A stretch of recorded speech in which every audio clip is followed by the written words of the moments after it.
We are live. Hello, everybody. Welcome to our first of 3 live training master classes, complementing your mini course for first 100 leads. We are going to jump in just a second. Please let me know in the chat box that you can hear me and see me okay. This is the first time that we are using this software publicly, but we've done many tests in the background. So thank you for our teams and thank you View Live for putting this all together. So before I continue, I just want to make sure that that you guys can see me okay, that you guys can hear me, and we will get started here in just a minute. I'm also going to recommend that you guys have something to take notes with. I tend to talk really fast when we get into it. I have a lot to cover with you guys, so you're going to want to minimize the distractions. I won't take you too long today. We will keep it nice and short, probably about an hour.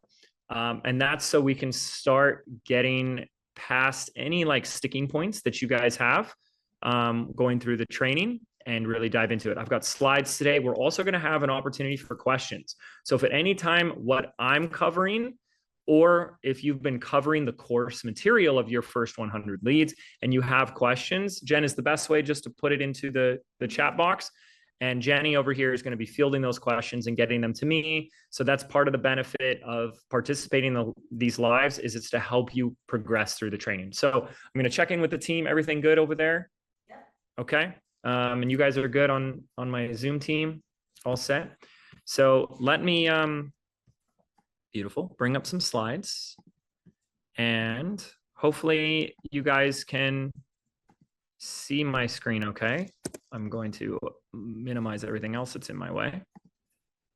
And we'll kick off training number 1.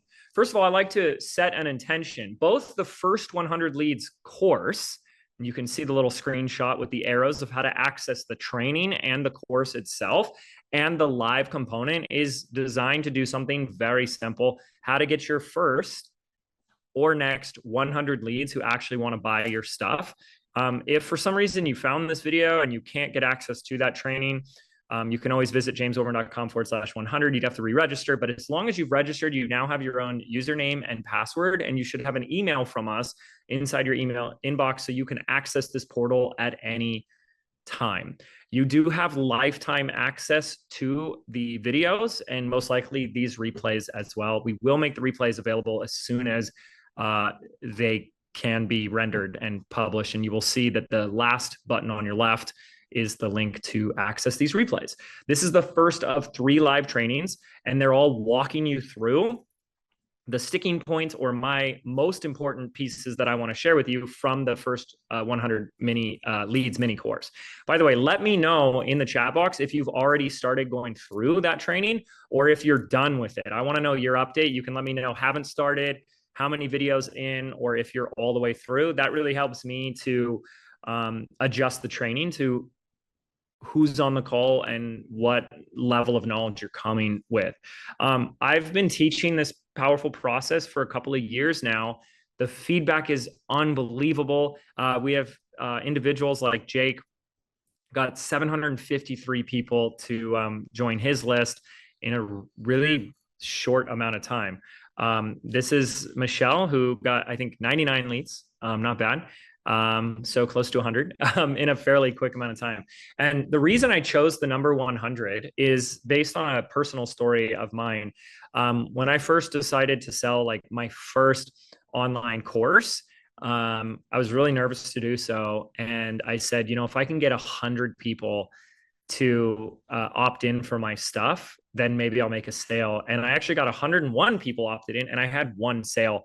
And it was like, I never looked back at that point. I'm like, I'm in business. And sometimes it's easy for us to judge ourselves and say 100 doesn't seem like a lot. But if you've ever seen 100 people in a room, you realize that is a lot of people. And if there are 100 qualified people in a room, that's even more. And if there are 100 people in a room that are qualified and interested in what you've got, and you're on the stage and all 100 people are listening to you, that's a far more significant number than you realize. And so if we can start to put our attention here, we can start being more intentional with growing our business.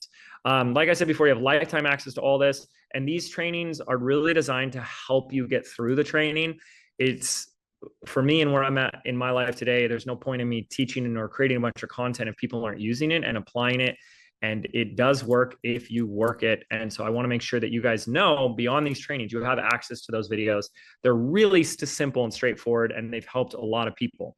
But I want to make sure you know you're in the right place, right? So the first 100 leads, this entire training, I have designed it for coaches, course creators, membership site owners. If you're doing any type of digital type products, like that business model, I'm sure a brick and mortar or an e-commerce and other types of business owners would benefit from this, but I've really tailored it to you guys as coaches and online experts. And this will be especially relevant to you if you've been in business, but you still don't really have an email list. It's close to zero or really only a few, despite your efforts. Maybe you've followed a lot of other advice out there and you've created a freebie. That's kind of the term that's used most often, but still no one wants it. So no one's opting in for the freebie. You're not really building a list, or you've noticed that you've built your list a little bit, but month after month, that growth has plateaued.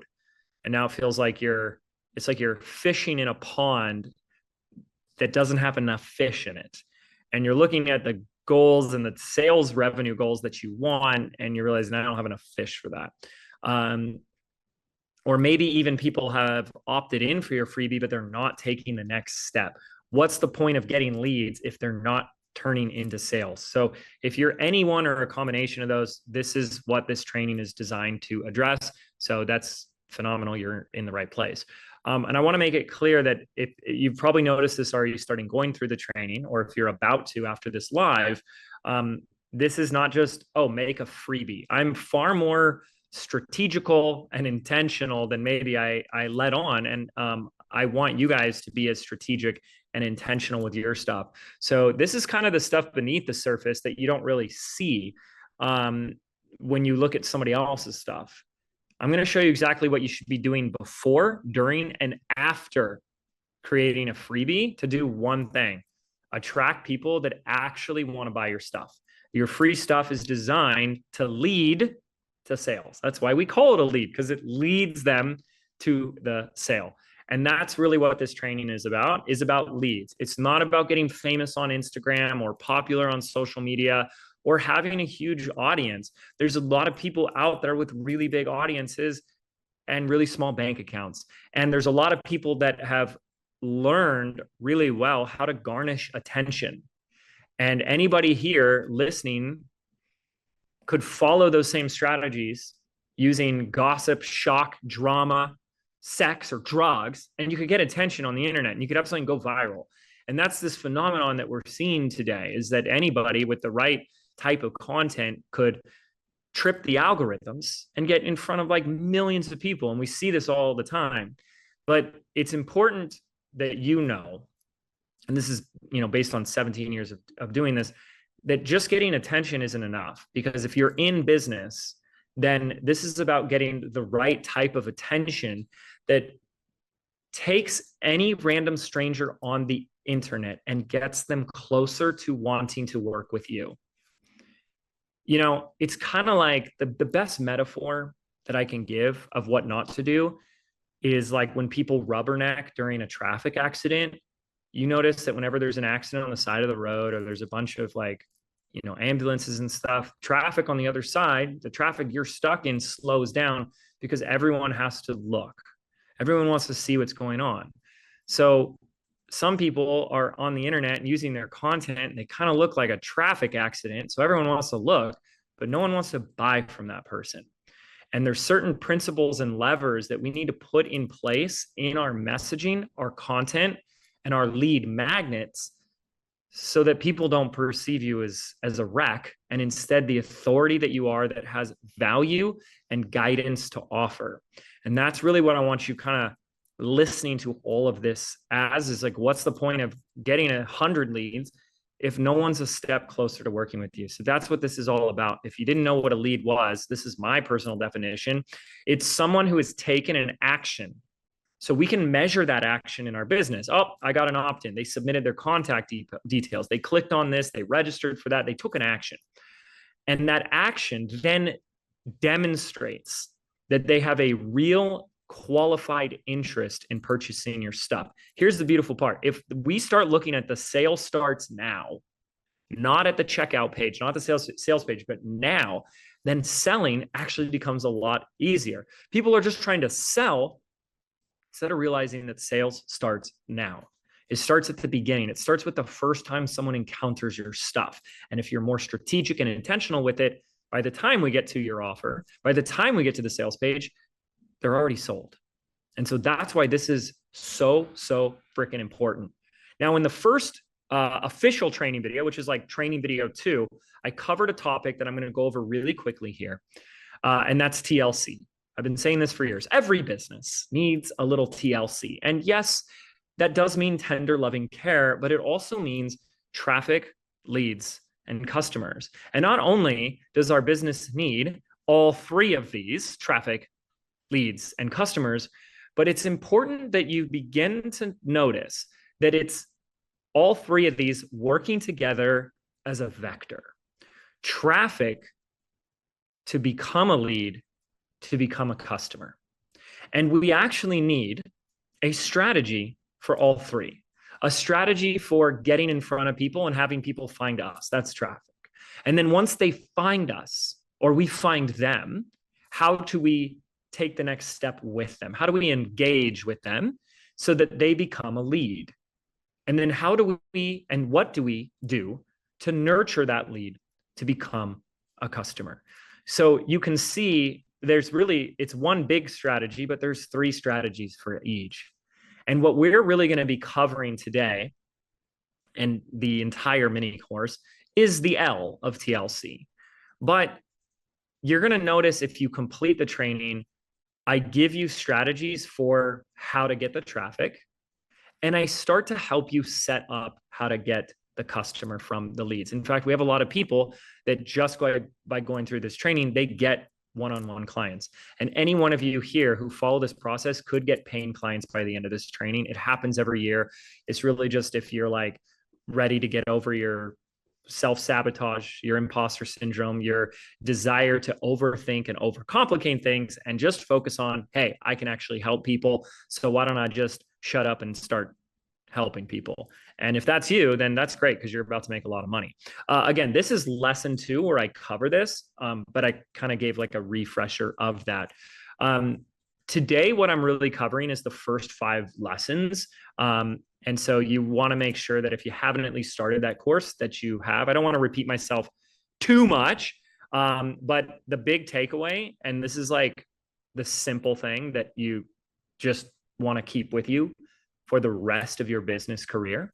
One of the most important tenets of your business success, which is so simple, growing your business will come down to one thing: growing your email list. That is just a fact. That's just law. I'm not saying that because this is a lead or list building course. As I mentioned before this training, there's nothing for sale here. I'm just giving you everything here as a very simple list building program, and there's no upsell, right? So when I first learned this changed the game for me, because I don't think I need to tell you, but it does benefit to remind you that what you place your attention and your energy on is where energy flows, and where energy flows is what grows. And if we began to focus first on this primary metric of I'm focused on growing my email list, not my audience, that's important and that plays a role. But there could be people following me on my audience that will never be a lead and will never be a customer. One example is my mom. My mom follows me, and I love that my mom follows me, but that just because she's an audience member doesn't make her a lead. Because even if she wanted to buy my stuff, I wouldn't let her, right? Because she's my mom. But there's a difference between an audience and a follower versus someone who has taken that next step to say, I'm interested. And if we always make this the cornerstone, the epicenter of everything we're doing, you really don't have too much to worry about in your business career, because if you can grow your list, you'll always have a never ending supply of future customers to pull from. And that's what I love about entrepreneurship and the journey that we're on.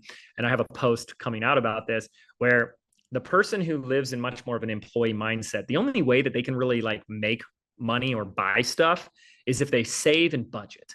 But the thing that makes us so unique, and it's probably why you got into business in the first place, is that we don't need to focus on saving and budgeting, because we can create money and we can create it on demand. But you can only create money on demand to the degree in which you have an email list of potential buyers. So when we make this the focal point, then we flex and expand our muscle and ability to create that money on demand. I hope this is sinking in, and that you will follow this, because it's super, super important. If you don't want to follow it or don't want to listen to me, it's probably because you don't know much about me. This is me. Hi, James. And I've been in business now for 17 years. I created my first digital product 17 years ago, and it was a crazy idea, pretty much a flop, but it got me into business. And that was how to create an online bartending school. It's called Bartend for Profit. And it was 2007. I had the idea. In April 18th of 2008, I made my very first sale for $200 of my online bartending school to a customer in San Antonio, Texas. And that was the day that forever changed my life, because it showed me that this whole thing, this crazy thing on the internet, could work. And I had this simple thought begin to bloom inside my brain, which is, if I can get one person to buy, I can get another. And another and another. And so I did, but I realized I don't want to be the bartender guy for the rest of my life. That's not really what I want my legacy to be. And so my business began to evolve as I started to grow. And as I've told many of my students before, your business is a reflection of you. So you'll notice that the more you grow, the more your business grows as well. And it wasn't long before I realized that the success that I was having with the bartending business came down to the videos that I was making. I had a film degree. I went to one of the top 10 film schools in the country, and I absolutely loved making videos. And I was putting stuff on this little website at the time called YouTube. And YouTube was really only a few years old. So it was very brand spanking new, and I was seeing success with it. So in 2011, I released a little product. It was a $97 online course called Video Traffic Academy. And in the first 30 days, it did over $400,000 in sales. That was like crazy pants. That was beyond any amount of money or success that I had ever even fathomed for my life. And I was able to take that in just a few years to over $2 million a year. And I found myself ready for another level of evolution, which is to show more people like yourself how you can build that $2 million a year business with your digital products. And that's what we do today. My podcast, Mind Your Business podcast, my signature program, BBD, Business by Design, is where we focus all of our efforts in teaching and educating and mentoring online experts that really have a big heart and a big message, and they want to get it out there, but really feel like this marketing piece has been escaping them, and that this business piece is escaping them. And I think because I leaned more into my purpose, and you'll probably see this as well, that's why primarily that the business grew. And I was able to take it from 2 million a year to 12 million a year. That's what we did last year in 2023. But yes, it's been at over 8 figures for the past 5 years. And so I love teaching. I love sharing all this. And we still run and market this business every single day. So the biggest thing I do is I'm either sharing with you things that are working for us in 2024 and or things that work for my clients, because we work with a lot of clients at every single different level and in every single different niche. So it puts me in a really unique advantage, because I have my finger on the pulse of all these different markets and all these different businesses at different levels. And I just get to share that with you guys in real time, what's working. And that's what you're going to start to learn throughout these lives. So I also do a big marathon live training. That's June 6th. And I would highly recommend, if you're resonating with any of the training that I'm delivering here, if you're finding value, if it feels like it's in the right direction of the type of business and life that you want to lead, then you should join us for the Rise of Digital CEO. This is where I basically pull back the curtain of how I built my business. And it's a lot of stuff underneath the surface of the iceberg that you don't really see if you're just looking at somebody on Instagram. And it's pretty mind-blowing, pretty paradigm shifting approach to business. So we love sharing it. We'll put a link in the chat box for you, chat box, excuse me. Otherwise, you can go to businessbydesign.net and get on the priority list so you get all the info and updates for when we go live on June 6th. But that's still a ways away. And in the meantime, we get to hang out and start building an audience together. So I hope that's what you guys are ready to do. I didn't give any homework and have any expectations for you guys to get done with the training. So it doesn't matter if you haven't watched any yet, but I'm kind of getting us up to lesson 5. In fact, lesson 5 will be that's a big cornerstone of my methodology, and it's one that deserves extra time. So it's what we're going to cover today. And by the way, we added a really cool resource there. I will explain a domino belief in a moment. This is your $1 million ticket. I know it sounds hyperbole, but this is one sentence that will make you millions of dollars. And I have clients and their results and their stories to back that up. So it's a very simple sentence that is damn near impossible to come up with because it's so easy to overthink and overcomplicate everything. But once you do work through the messy work of uncovering and revealing to yourself your domino belief, it's like your launches, your messaging, your content, everything becomes so much more clear and powerful. And so I thought it would help to give you as many examples as possible of our successful students that have nailed their domino belief. So that's just a little PDF we added to lesson 5. It's okay if you have no idea what I'm talking about because I'm going to explain that today, and lesson 5 reviews that. So I'm not really covering anything that is not inside the program. I'm just expanding upon it with exercises and Q&A here today. Some people find tremendous more amount of value when they go through it live with me. So that's why we're doing it. But if you had to miss one, you have the content, the meat of the training is in the videos, and I'm just here to help guide you through it because it can get confusing at times. You're doing new stuff, you're growing, you're seeing progress, and part of that journey of our progress is getting like confused and stuck and overwhelmed, and then bam, you have a huge breakthrough insight and you realize how far you've continued to take yourself. So that's what I'm going to cover today pretty much, and then you'll have some homework if you want to stick with us. It's a nice little accountability to have. And then in the meantime, if there's any questions that are coming in, there will be a segment in my show here where we will field those questions and I'll do my best to answer them. But I want, this is actually not in the training. So this is a little piece I was thinking about last night. So you can draw this line out on a piece of paper because this is how I think about sales. And if you got good at understanding how sales work and how a sale is made, then chances are you'd get good at making more money in your business because it's damn near impossible to make sales when you don't know how sales works. So I look at this line, and if you drew this line out, we could see that there's like 2 points on the line. And I just called the first one the beginning. And I called the point at the right the sale. Now I called the point on the left the beginning because this is the beginning of a relationship with you. It's impossible for someone to buy something from you without them first having an experience with you. Like, how else would I give you money, right? So there's always an entry point, a first encounter, if you will. Maybe they stumble upon some of your Instagram content or a Facebook ad, or maybe they were forwarded an email of yours, or they stumbled upon one of your podcast episodes because you were being interviewed on my show. And that's this entry point. And at the end of this journey to the sale, it's not the end of the journey with your relationship with this individual, but it's the end of the journey with the sales relationship. There is the sale itself, the physical act of someone saying yes in alignment with a particular behavior that has them hand you over money. The sale, the transaction, the exchange of energy, because that's all it really is an exchange of energy.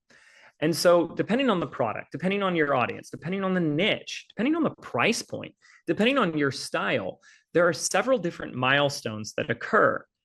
And right now, it doesn't matter what those milestones are, just that there are milestones. And if we look at this sales experience or process linearly, we can begin to agree that whatever the milestones are, that when people hit those milestones, that's a good thing. They're getting closer to the sale. And that's what we want to begin to do. And obviously, maybe on a future call, if enough people ask for it, I can begin to bring in the more energetic quantum physics side of how we can be more magnetic to attract customers and the energy and attention that we need to hold within ourselves to draw our proper right people into our world. But, that's kind of a completely different rabbit hole to go down. But if you at least began to look at sales like this, people are either getting closer and they're hitting these milestones, or they're falling away, or maybe they're taking steps back. And our job is to work with them through our content and the experience we provide to get them closer to the sale, right? So said another way, when someone is at the beginning, usually they're in a problem, and the sale is a decision to solve it. It's not it's already solved. It's a decision to solve it. Like, yes, this person's going to finally help me solve this. So I'm saying yes. I've decided on what solution I'm going to take, and this person is going to help me solve it. But in most instances where someone is starting with is in a problem that they have. And we're moving them down this path to the point where they end up saying yes to you, yes to the solution that you provide. Making sense, right? Well, I hope it does. This is not rocket science. This is very simple, but it's a matter of us looking at sales a little differently, because what we're going to do together is create something that would allow someone to become a lead, an exchange. I will give you my contact details in exchange for something. And this first section of our training together is, what is that exchange for contact details? What are we giving them in exchange for the contact details? What are we giving to them? And we can look at this in two ways. And the first way is to say, well, what's going to give them that first milestone? Like, what's going to get them started? What's going to get them to take that first step? Now, if you guys can go meta for me and be, savvy enough to see, this is a lead magnet. First 100 leads, we've had over 80,000 people register for. So I've built my email list by over 80,000 people just through this mini course. And that is one of the first, I would actually say the second milestone for people who are starting an online business around digital products. Once they nail their niche, they tend to say, now I need to start creating an audience. And so you can notice that once you start building an audience, that gets you closer, or takes you down that line in a level of progress. So that's one way in which you can start to do this yourself, is what's that first or second step on this line that gets people closer on their path. But there's another way to look at this, and this is what we're going to talk about today, which is to actually look at the very line itself. One of the reasons why I love the digital product business is no other business in all the years that I've been in business can allow you to create something that is more of a profitable business model and a more scalable business model. But what gives it its special sauce is it's also the most fulfilling and rewarding business model. I mean, if you really think about it, what else allows you to create something once, and the thing that you're creating is like your life's work? It's like what you're here to do. And you get to create it once, and for not a lot of money, you can put that on the internet, and for years to come, get that in the hands of thousands with no additional cost. And sometimes James becomes like a tough love coach, because there's some people out there that have gotten pretty jaded, because there's a lot of other businesses that are a heck of a lot tougher out there than ours. And anybody that's ever owned and operated a restaurant knows exactly what I'm talking about. Anybody that's ever tried to, design and manufacture a physical product where you're dealing with all the fixed hard costs and manufacturing costs and damaged products and wasted inventory that doesn't sell, not to mention the warehouse space and all the payroll that you would need to get this product off the ground. If you take a look at 99% of the other businesses out there, we have it pretty easy. Especially because it's like, whoa, can I just like create my stuff on Zoom and people can pay me and I can do a group call? Yeah, you can. So I'm going to pause for just a moment because what a lot of people like about my style teaching is that it's very layered. We go meta. People call me James Weta Metamore. Well, they don't call me that yet, but I'm hoping one day that catches on. So maybe it will. Because what I just demonstrated to you is what I'm going to teach with you guys today, which is to identify what the line itself is in your business. And this is going to come with a big warning. About 50 to 60% of my students get completely confused and broken during this process because it's a lot of invention to arrive at simplicity. And that's what it is. It's creating simplicity in your entire marketing campaign. And believe it or not, simplicity is actually very hard. But once, and I promise, once you have it, it's going to change the game. The line that I am talking about, the line that your students, future students, and your prospects are walking on to go from the beginning to the sale, the problem, the solution is called the vehicle. And that's the first element, the first of three ingredients in what we call the domino belief. And the domino belief is the one sentence that when you use this sentence, I know it sounds hyperbole, it can literally make you millions of dollars. I've been teaching this for years now. So this might be new to you, but it is so powerful.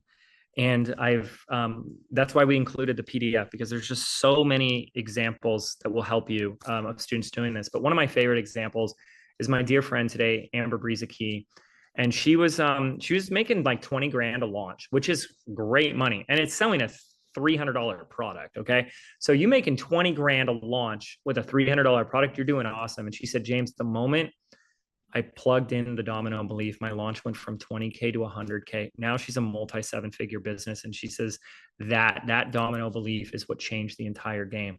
So when I say all that, that gets people really intimidated. They're overwhelmed because like, how do I do this all in one sentence?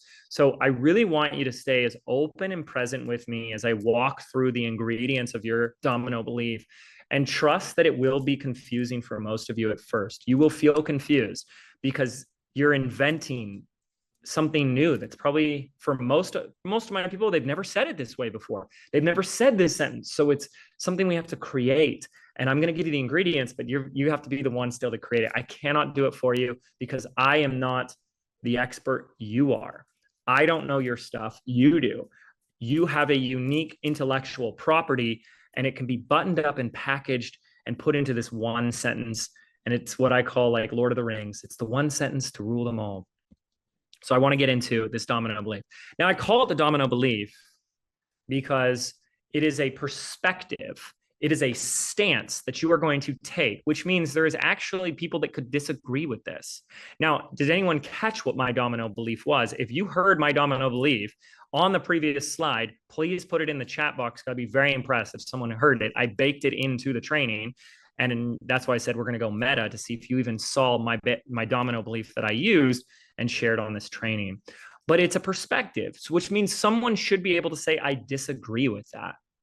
You know, if you want to be a thought leader, you have to say things that people would disagree with. You have to take a stance or a stand for something if you ever want to stand out.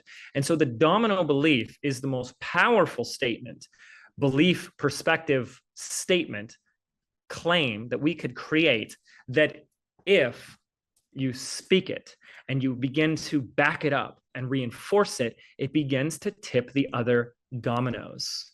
It actually begins to knock over the other alternatives, beliefs, and fears and objections that your prospect would have that's preventing them from working with you.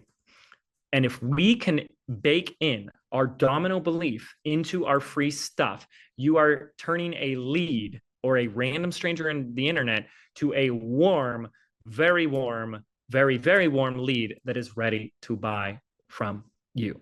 That's why this is so important. Here's my definition of the domino belief.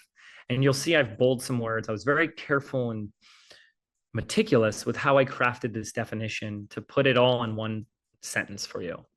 Your domino belief is your provocative core premise statement that you make to your prospects that relevantly links what you actually sell with what your prospects already want in a way that is simple, clear, positive. And here's the key one. This is when you write this definition down, circle the last part, gets them to beg for more.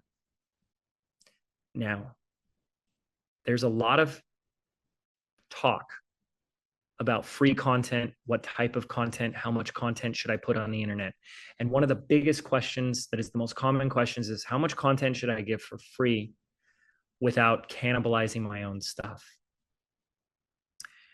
And when you have your domino belief, you will no longer have that question anymore, I can guarantee you. But I'll say this right now, and this is worth writing down. Your content, your free content, if you want to create leads that turn to sales, is content that is meant to make people more hungry, not full. Your content is designed to get people to lean in, hungry for more, not lean out and say, I'm full. And when you nail your domino belief, it automatically makes them hungry for more. And that's why that last piece of that sentence is so important. It should get them to beg for more. Like, oh, yes, I am salivating. Please give me more. So let me know if this is making sense. It shouldn't yet. It should actually be a little overwhelming or confusing. And unless you've gone through this training before, you're kind of like, what is he talking about? But don't worry. I like to scramble the brains a little bit, and then the clarity will emerge. Here's another way I say it. It is an A to a B. It is your vehicle, the line, your vehicle. I will explain what that means, your vehicle, and it is connected to B, the transformation, what they want. So it is the thing that will get them to what they want.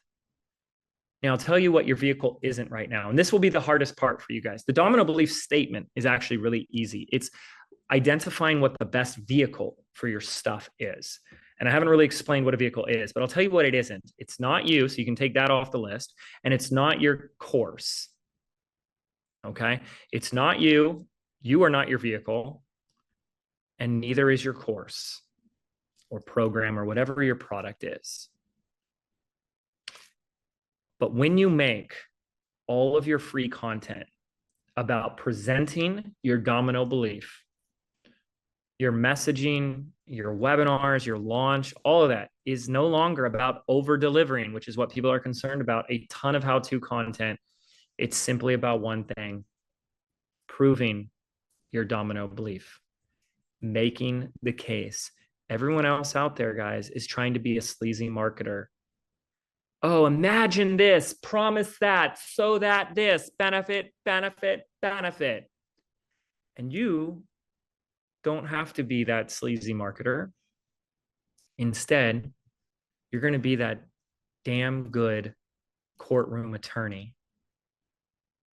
And you're making a case for your vehicle without a shadow of a doubt, so that you can get the entire jury of your peers on your side and win the case. We don't use flowery, like hyperbole type language. We use logic, logical arguments, because even though we are emotional creatures, we still have a logical, rational thinking brain. And most of our emotion is derived from some form of logic. It may be an illogical logic, but it's still a thought nonetheless. And so when we can evoke emotion through logic, you're going to be unstoppable. That's what I'm showing you what to do here. That's what this is all about. And here is the formula, the 3 ingredients, the recipe for your domino belief.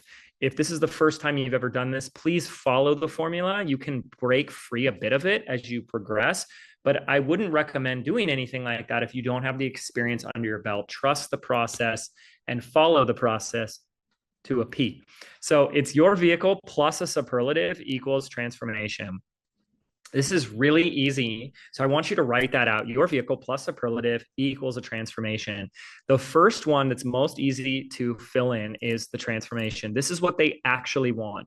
Get to the heart of it. Think of your audience and go, what is it that they actually want? If they had a genie in a lamp and they had one wish, and not to wish for a million wishes or anything like that, but when it comes to the things that you solve, if you were their business genie and they could just say, wave the magic wand because I want blank. What is it that they want? And that's what you would write down here. And then your vehicle is the thing that will get them there. And the superlative is the piece of it that makes it so that they don't have to look anywhere else for the solution than right here where you are. Because the more you understand the psychology of how people are wired, their behavior, how they think, how they feel, you'll notice the better you become at getting the right people to say yes to you. And one of the things that all of us humans do when we're in a problem is we get tunnel vision. And you can probably think back to a time where you were in a really sticky situation, a predicament, a challenge. And it felt like more of a predicament when you didn't have the answer. You didn't know what to do. And all of a sudden you found yourself like a hound dog, or a truffle pig, and you're just looking for gold. And that's all that begins to matter. And you're looking, where's the solution? I'm in a problem, and I need the solution. Who's got the answer? Who's got the solution? I need the answer. And you develop what I call the one right, best, only mindset. The one right, best, only mindset. And so if you can consider right now that number one, you have the solution for someone on the internet, but number two, that person is in a tunnel vision frame of mind where they go, I'm looking for the one, I'm looking for the right, and I'm looking for the best solution. People come to me all the time. They go, James, what's the best way to sell? What's the right way to launch? And what's the only way to grow my business? So your students and audience and your prospects are doing the same thing. So until we are able to make the case and demonstrate that you have the one, the right, the best, and the only solution, guess what most people will do? They'll go looking for the one, the right, the best, and the only. So marketing one-on-one, which is not working for most people anymore, is just give a bunch of stuff, provide a bunch of value, and hope and pray that you gave enough so that they'll give you money and buy more from you. And if you've been doing that, I have to ask that awful question, which is, how's that been working for you? You're telling me that you're not making the sales you want in your business because you're still not giving enough? You need to give even more than you're already doing? You have to be this martyr to your marketplace before someone feels sorry enough to give you money? I don't buy that at all. Instead of that, the first thing we're doing is making the case for why your vehicle is the one, the best, the right, and the only solution. And what that does for your prospect is actually so much more valuable than you are noticing, because we take our stuff for granted. Is it not true that someone having hope is valuable? Is it not true that someone having clarity is valuable? Is it not true that someone taking the first step in the right direction to solve a problem they've been dealing with for a long time is extremely valuable? That's what the domino belief does. And as you're looking at the formula, you're probably starting to notice that figuring out your vehicle is the hardest piece. And it is, until it isn't. And sometimes we get it really wrong and then it clicks into place. I've had people say, I've been struggling with this for 6 months. And then I woke up at 3 a.m. and it was like the skies parted, the light came down, and I had that hallelujah vehicle moment. And that's what I want to help you do here today. So this is what I built my $2 million a year business on, this one sentence. This is not a headline, folks. This is not top of funnel. This is not a subject line. This is not what you put at the top of a sales page. Nay, it is none of that. It's the opposite. This is actually buried deep within the core of your content. Notice that I didn't start any of my training with our domino belief. Did anybody figure out what our domino belief was? Did you see if anyone got it in the chat box? Our domino belief? Yeah, the one I shared. Yeah. Did anyone, I asked people earlier to see if they could figure out what my, not see any of ours. okay. So it's buried, and that's what it's supposed to be. So I built a $2 million a year business on this one sentence. YouTube is the most effective way to build an engaged audience online. There is the 3 ingredients right there. Let's start from right to left. What's the transformation? Engaged audience transformation. Now, what's the superlative? The superlative is most effective way. Please do not skip this step. Please, if it feels uncomfortable to say it is the best way, the right way, the only way, the most effective way, the quickest way, the least expensive way, the cheapest way, that it's going to feel a little uncomfortable for my very humble friends. And I'm here, I got you.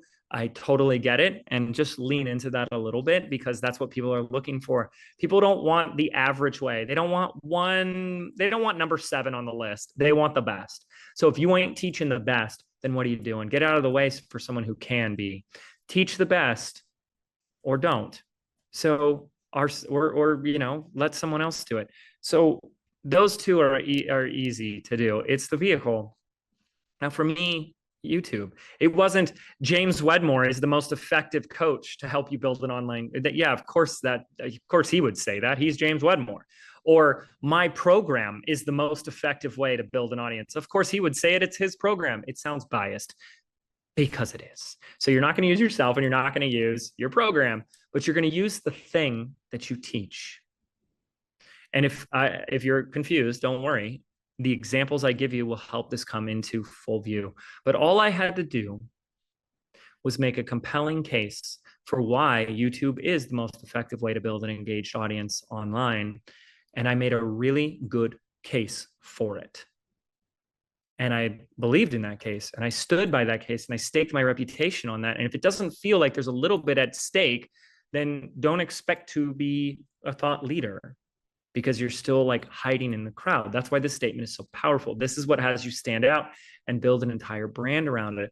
So I staked my entire reputation on saying, this is the place you need to be. And I helped a ton of businesses explode and catapult just by using YouTube. And I could sit here if you guys want, but it's not really the intention of the training, to show all the ways that I made the case. But half of my presentation would be to show you statistics, case studies, logical arguments for why this is the way that you want to build an audience. And it's the number 1 way. And people followed me. But remember, I said on the previous page, it's your A and your B. A is your vehicle, B is what they want. You connect them together. And so that's what we're looking to do. It should have, by the way, yes, if you do have your first draft, post it. You guys can also post your domino beliefs in our Facebook group for the Rise of the Digital CEO. I'm more than happy to, me and my coaches review them, but it should have like a checklist first. We want to make sure it checks all these boxes. So first, really important, is this relevant to what your audience actually wants and what you're selling? If I'm not selling a YouTube course, then why am I making that statement? What are you doing? I just sold people on YouTube and I'm not selling YouTube. That wouldn't make sense. So is it relevant? And is it relevant to what you sell? That's a big one. It also has to be clear and simple. Clear, simple. Not complicated, not convoluted. Also, not convoluted and really wordy. YouTube is the most effective way to build an audience online. That's clear and simple. You got it, right? And is it positive or outcome oriented? If I said YouTube is the worst way to build an audience online, that would be the opposite of being positive and outcome oriented. So as you write your first draft of this down, you want to look and see, am I saying this in a positive outcome oriented fashion? And is it provocative? You guys know what provocative means, right? Like, you're sticking your neck out a little bit for this. It's bold. You kind of have to be unapologetic about it. It's like, damn, she just said that, right? When I put the superlative in there, it makes it provocative. YouTube, hands down, best way to build an organic audience online. Dang. So the superlative is baked in to make it provocative. If you pull your punch on this, you're just pulling away from sales. And a lot of people they recoil and they get afraid here. That's why this can be so confronting to make this, because this is the sentence that makes you a thought leader and can build you a whole brand around that. But here's the most important one, and this is what most people get wrong. So if you've tuned out and you've been checking your Instagram while I've been talking, now is the time to come back and see how present you can be and how much you can receive with this next piece, because this is everything. If I say your domino belief, if we say it together and people don't want to lean in and automatically buy your stuff, you screwed it up. And we got to go back to the drawing board. I'm going to give you examples of what that looks like. But let me just go back to my example first. YouTube is the most effective way to build an audience online. If there's someone out there listening that wants to build an audience, did you lean in and say, ooh, how do I learn YouTube? And that's what we're looking for. We're looking for someone to go, oh, yes, how do I do that? And if you're not getting that, you've got the wrong domino belief. Let me give you an example of a manifestation coach I was working with, and they're working for me. And their domino belief they came up with was gratitude is the most effective way to attract and manifest what you want. And I said, that's a terrible domino belief, and it will probably do really bad. And can you see why? Gratitude is the number one way to attract what you want. Well, here's why that's no good. First off, it's definitely true. So I'm not saying that it's not true. It's so important to have gratitude in your life, and gratitude is the frequency of receptivity. So if there's a practice you're looking for that will give you more joy and happiness in your life, it's a gratitude practice, and it will absolutely help you attract more in your life. There's so much accuracy to that statement, but that's not what I was concerned with. How many of you would lean in to learn how to be grateful? How many of you need 8 weeks of coaching on how to be grateful? How many of you need to spend thousands of dollars to learn how to be grateful? Now, every once in a while, there's a polarity responder who loves to be a bit of a contrarian and says, me, I would do it. I would pay $2,000. But of course, the moment I send them the checkout page, that's where they stop. So most people would never pay that type of money or any money at all to learn gratitude. Why? Because we don't really need an expert or a coach to teach us how to be grateful, do we? You already know how to be grateful, and you do it. I could ask you right now is to put in the chat box, what's something in your life right now that has nothing to do with business that you're the most grateful and appreciative for? And if anybody can get that feeling of gratitude up to a 7, an 8, or even a 9, let me know in the chat box. I would love to know if there's someone right now who can find themselves in a state of pure gratitude. Maybe it's for your health. Maybe it's that you have a roof over your head, or you have love in your family and in your household. That's enough for me to be overcome and overwhelmed by gratitude. And if you're at like a 7, 8, or 9, just let me know me in the chat box. And hopefully we have someone that said me. And if we have at least one person that did say that, then that's the evidence right there that you don't need a course for that. You don't need someone to teach you that, because that's already within you. So the vehicle must be something that doesn't already exist as a resource within the individual. It must be something that they go, yes, how do I do that? Because if you've ever heard the phrase, our free stuff teaches the what, our paid stuff teaches the how, the domino belief is the bridge that connects the two together. That's why this one sentence is so freaking powerful, but we got to get it right. So here's what getting it right looks like. Here's one from a real marriage counselor. Sex is the glue that keeps a marriage together. What's the vehicle? Sex, right? Or intimacy, or, and transformation is the marriage thrives. Here's one from a really Brilliant, brilliant mind. I'm just kidding. This is mine. The more structure you have in business, the more freedom you get back in your life. Nothing could be more true. The more structure you have in your business, the more freedom you get back in your life. What's the vehicle? Business structure. What's the transformation? Freedom. Creating wealth is the only way to create freedom. Live events are the most effective way to create high ticket offers. Notice, simple sentence. No one's confused here by these. You might read some of these and go, I disagree. I think cheating is the way to keep a marriage together. Okay, well, hold on. We're not here to have everyone's different opinions. That's the point, is that each of these thought leaders took a stance on something. And this became the through line, the core premise of their entire messaging. And they started presenting it as soon as people opted into their stuff. Changing your identity is the fastest way to change your life. Here's a couple from the PDF that you guys have access to. And I'm going to go to Rachel's because I really like Rachel's.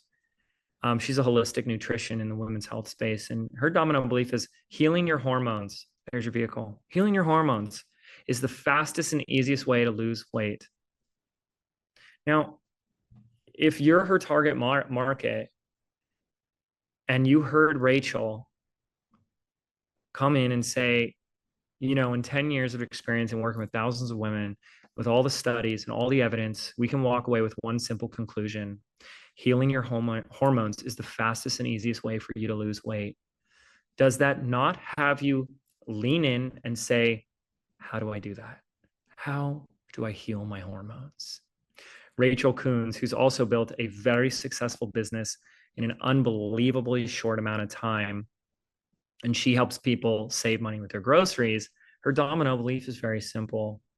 Saving money on groceries is the fastest and easiest way to have extra money each month so you can live a life of abundance. I love that.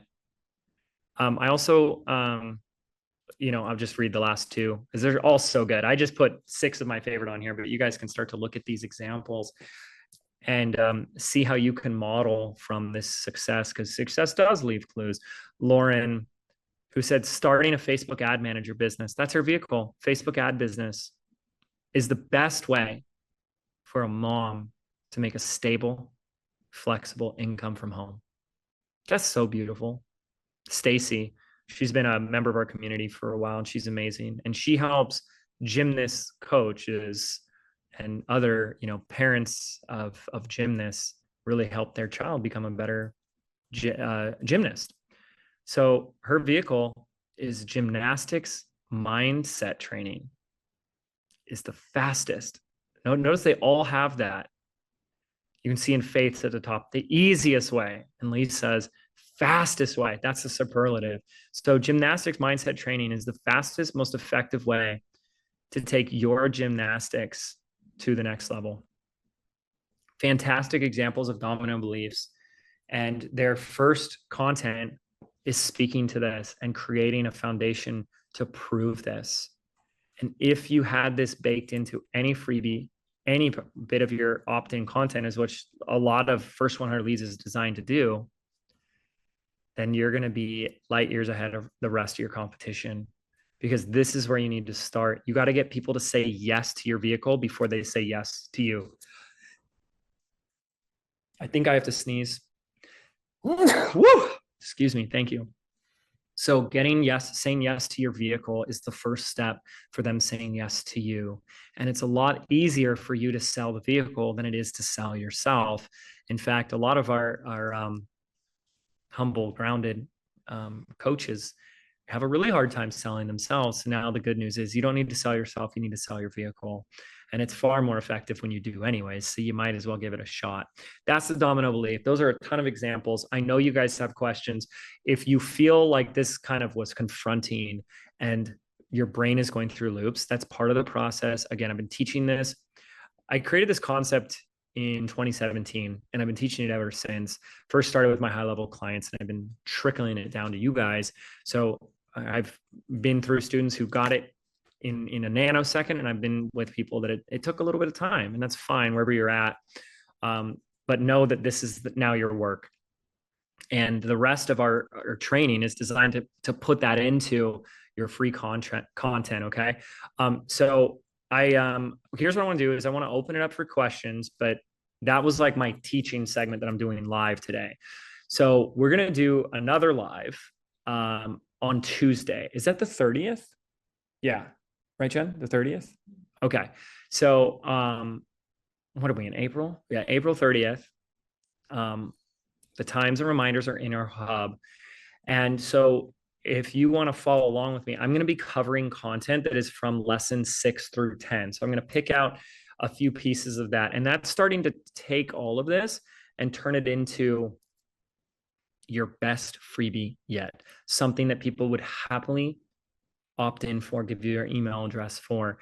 And so I would recommend to get the most out of this training that by Tuesday, which gives you plenty of time because we got the weekend and whatnot, a couple extra days to get caught up to lesson 10. Most of these videos are under 10 minutes, but they each have exercises for you to do. So I would recommend doing the work, bring that work to the call, and I'll be expanding upon these lessons, answering questions. And again, like I said, if you guys want to get into the quantum physics energetic aspect of attracting more people and how to do that, we can have that conversation as well.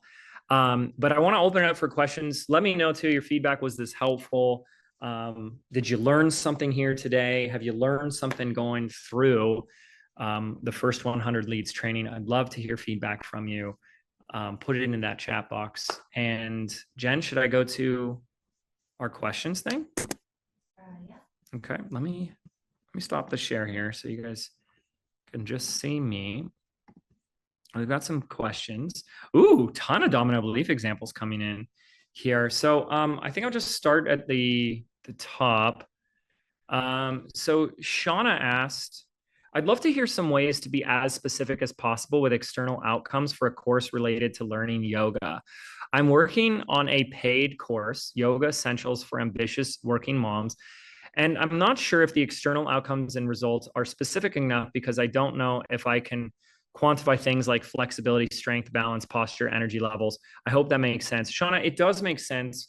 And the first thing I will do is say, you have a lot of opportunities to get more specific, and you know you're in a good place when it feels a little uncomfortable. Like maybe I'm getting a little too specific, because one of our super successful students who joined BBD during the pandemic years because their yoga studio got shut down during the pandemic, took their business online and generated oh my gosh, multiple six figures in the first year. Now they're a 7-figure business owner with Yogi's Flight School, and that's Natalia Stambuli. And she focused on arm balances. So she niched down to not all of yoga, but how to do your first inversion or arm balance in yoga. And that specificity really helped. So understand that when it comes to crafting this first offer, that there's a lot of ways that you can get specificity, who you target, and even they're like yoga for non-yogis. Like if you've never done yoga before and we're going to take you like, nogi to yogi in 30 days, I just made that up. That's awful. It's like for beginners, very specific. There's tons of room for that. And once you know that, that's going to help you craft a really great domino belief. So keep leaning into that specificity. Would you suggest testing more than one lead magnet by doing Facebook ads for a week? I always encourage that. So yes, we should always be testing our content, and you're either doing it with organic stuff or paid stuff. Both take something. One takes money and one takes your time. So if you have the means, definitely use ads, because something I'm a huge advocate for is surveying is really not the best use of your time, because people are rather incongruent with their words, but they're very congruent with their behaviors. So what they click on is more telling than what they tell you that they want. Fun little fact, but very true. And then you had, this is Salama had 2 additional questions, so I'll answer those as well. Is it better to start with a PDF or quiz, which would get more complicated? I don't want us to look necessarily at the modalities, because it's so contextual. Both a PDF can work and a quiz. But first, it's like getting these pieces of what they actually want, and then that can be turned into a quiz. It can be turned into a PDF. But what I really want you to get from this is people aren't opting in because of the medium or modality. They're opting in for what it will do for them. And don't lose sight of that. People don't want a quiz and they don't want a PDF, but they do want a solution or clarity for the problem that they're dealing with. What is the best way to get over analysis paralysis and perfectionism? Oh gosh, it's almost getting into the good stuff here. Well, I could answer this in a long-winded way, but I want to get to everybody's questions. So the first step you're already doing, and that is becoming aware that you're overthinking it and operating from perfectionism. And now that you have an awareness, you can begin to get more curious as to what is driving that behavior. And what is driving it is a form of fear. Perfectionism is a survival strategy to avoid rejection and ridicule and looking bad. Because as long as we say, I need it to be perfect, then we don't put it out until it's perfect. But perfection is an illusion. It's like a parabola, a curve that never reaches zero. Nothing can ever reach perfect. So your ego, your tonal, your thinking brain played a trick on you, and it's winning. It's saying, oh, I don't want her to step outside her comfort zone. I don't want her to face rejection. I don't want her to deal with setbacks and letdowns. And at least where we are in our life right now, we know it. It's familiar. And because it's familiar, it's safe. So I will just create a success strategy for her that says, when it's perfect, we can put it out there. But little unbeknownst to her, perfection will never exist. So she'll never put it out there. And I just saved her from rejection. And the reality is the moment you step into the role of being a course creator, an online expert, facing mistakes and failures and looking bad and critics and opinions is absolutely inevitable and unavoidable. So you will have to face this battle. And the courage that you choose to bring to this battle will determine whether you overcome it or not. But you don't get to circumvent this. You don't get to pass this without heading it, dealing with it and hitting it head on. We all have to face this. I've been doing this for 17 years.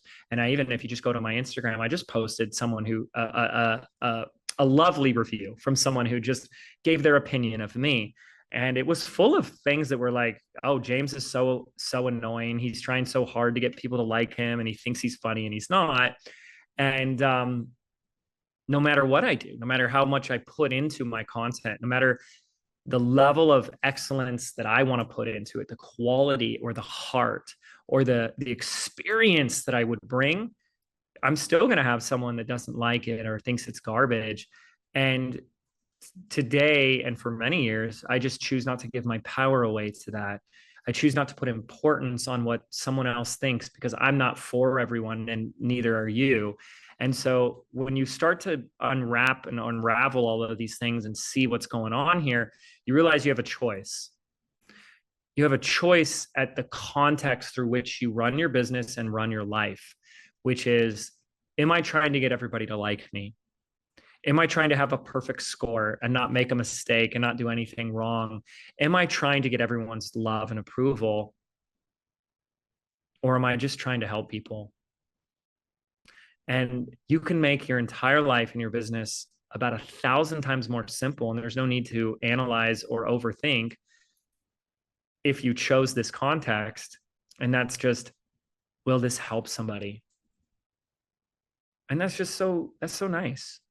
Could this help somebody? When I focus on this training, I go, there'll be somebody who this is too complicated for them. And there'll be somebody that go, this is too simple for them. And there'll be someone out there that says, this is exactly what I needed today. And it made a difference. And what I do know about some of the secrets of the universe is what you put out is what you get back. And so when I changed my life to just say, if I just focus on passing on the knowledge, the wisdom from the experiences that I've had in my own life, that comes back. If I put good value and good energy out, that comes back. And I make mistakes. I still have failures today. I have typos all the time, broken links, things we do wrong. And that doesn't really matter in the grand scheme of things, because every day we're making a concerted effort to be of service to other people. And I think that's what most people here are also aiming for. So that will help with that for sure. Yash Ivory, let's see. What are some of the methods to grow my list without buying ads? That I will answer on our third training, and that's like lesson 13, 14, 15. So go watch those and then come back for lesson 3, because I don't want to repeat myself, but you're in the right place because we're going to talk about that. S Star question: should the vehicle be the same in your lead magnet as your offer? Yes, absolutely. Great question, and 1000%. By the way, my domino belief was online courses are the most profitable, scalable, and fulfilling business model. That was my domino belief. I don't know if anybody got that, but it was baked in there for you. Cynthia, I feel like I have 2 vehicles. My lead magnet is focused on nervous system regulation, yet my overall vehicle in my business is spiritual embodiment for heart-centered entrepreneurs and solopreneurs. Which one do I focus on? Do I make 2 different dominant beliefs for different offers? Great question, Cynthia, and it's a very simple answer. 1 domino belief per offer. So yes, your last question, do I make 2 different domino beliefs if I have 2 different offers? And the answer is 1000% yes. Great question. There's your answer. Thank you for that. Jackie, if we're not offering digital products yet, but opening a service-based business, web design, is there a reason this won't work? No, there is not a reason it won't work, but we're not going to lean as much into the how-to of our content. You need to learn how to do this. You need to have this. So it's not like learning how to use YouTube. It's having weekly YouTube videos every week. But you don't is going to be the thing across your business, but you don't have time for that. That's okay. That's where we come in. We do it for you. So great questions, Jackie, and I hope that answers it. Sarah, what is your recommendation? Am I going fast with the questions? Too fast? Hopefully not fast enough. Sarah, what is your recommendation for making sure the domino belief statement, which might be used in meta ads, doesn't get flagged against meta ad standards, other than obviously familiar yourselves with the standards, especially regarding anything health related? Yeah. All I can say there is 2 things. Number 1, what you're already saying is I'm not going to be your Facebook ads expert, and there are certain rules. You can't make huge weight loss claims, money claims. You don't want to use words like cure, stuff like that. So you want to be very careful of that. And I will also say, so yes, like get to know the standards and comply. That's not fun when you don't comply with. You got to play by the rules of their game. The second thing is your domino belief doesn't actually need to be in the ad itself. It's not a headline, so it's something we reveal and land on. So I shared my domino belief here, one of my domino beliefs, and I never mentioned that in any of my ads. So hopefully that's enough for you to keep going with this. Okay, Celeste. What if people opt into a PDF with high conversion, but don't move to the paid stuff? Go through this training. That's what it's designed to help you with. And that's part of the problem we're here to solve.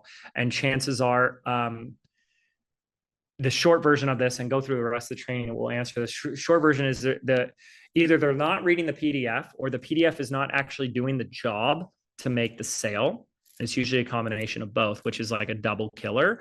But the third thing is that we can actually create a conversion event once they opt in for the PDF. Like you also have them register for a webinar, live or automated, or get on a call with you, and you will see your sales come up.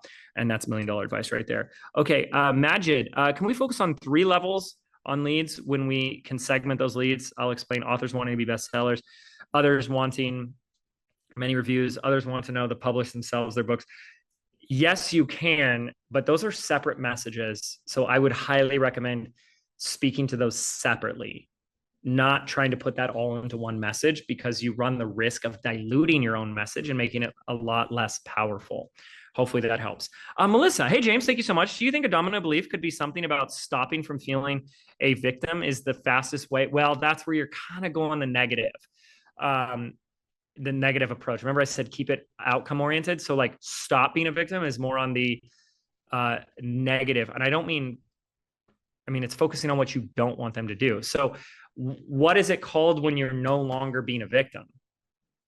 And that's what you want to put there instead. So that's the negation. Stopping feeling like a victim is the negation, or the antithesis. What is the positive side of this?